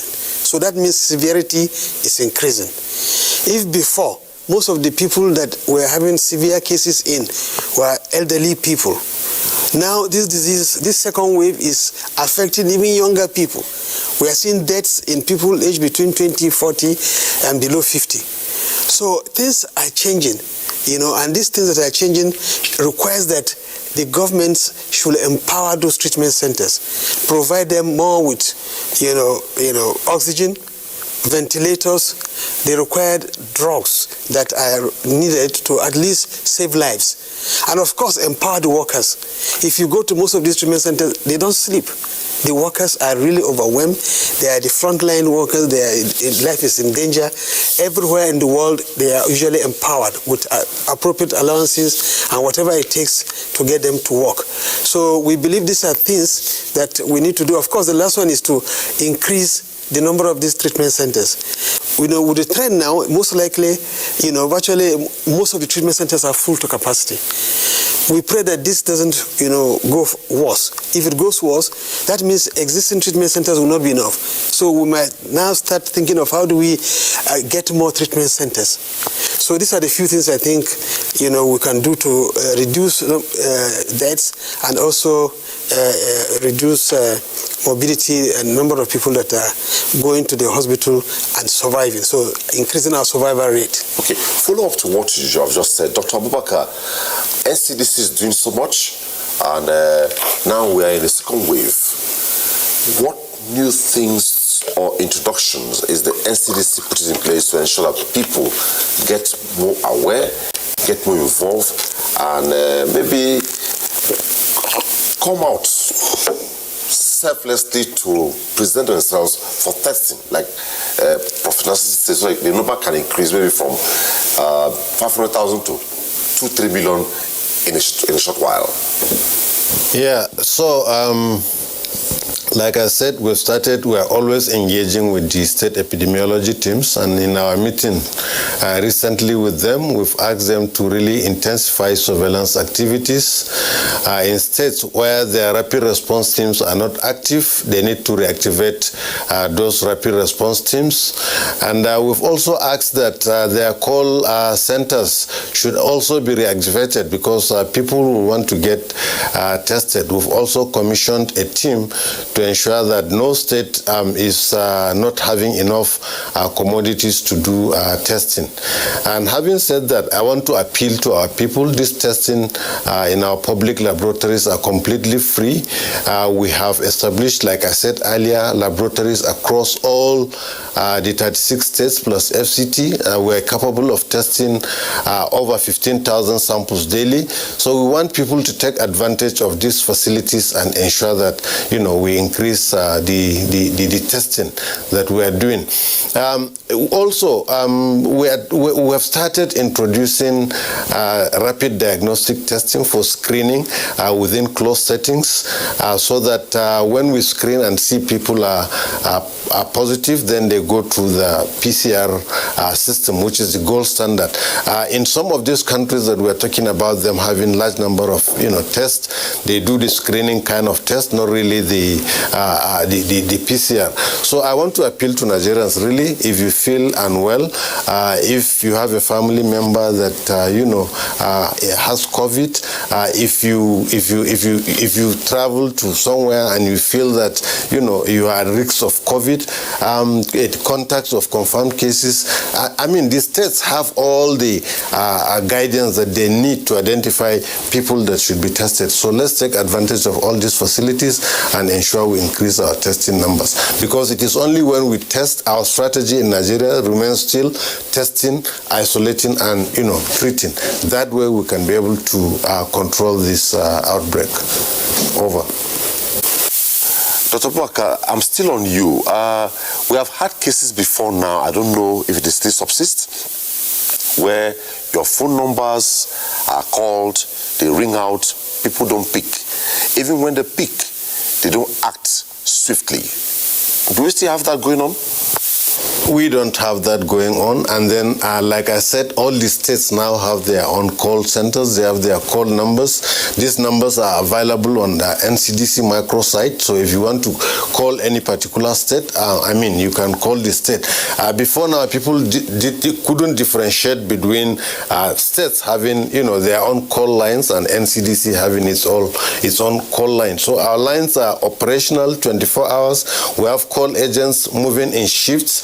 At each time, I think we have about 42 lines that are open, and with all agents going on shift answering calls. In fact, we have 2-3 line of responders for each call. If you need to be evaluated during the call, we have doctors that are also on that particular shift, and then they evaluate and advise appropriately. So our lines are okay and they are good now. But what I've just said is that we are urging states where their lines are not active to reactivate those lines to ensure that people have access to the lines, and then people can get also tested.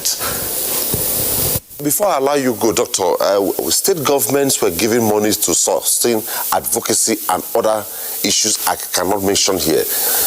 Are we having changes? Yeah, so initially, before now, we've gone into discussions with states, and then there's some facility that states are able to have access to, depending on what they prepare as their own plan.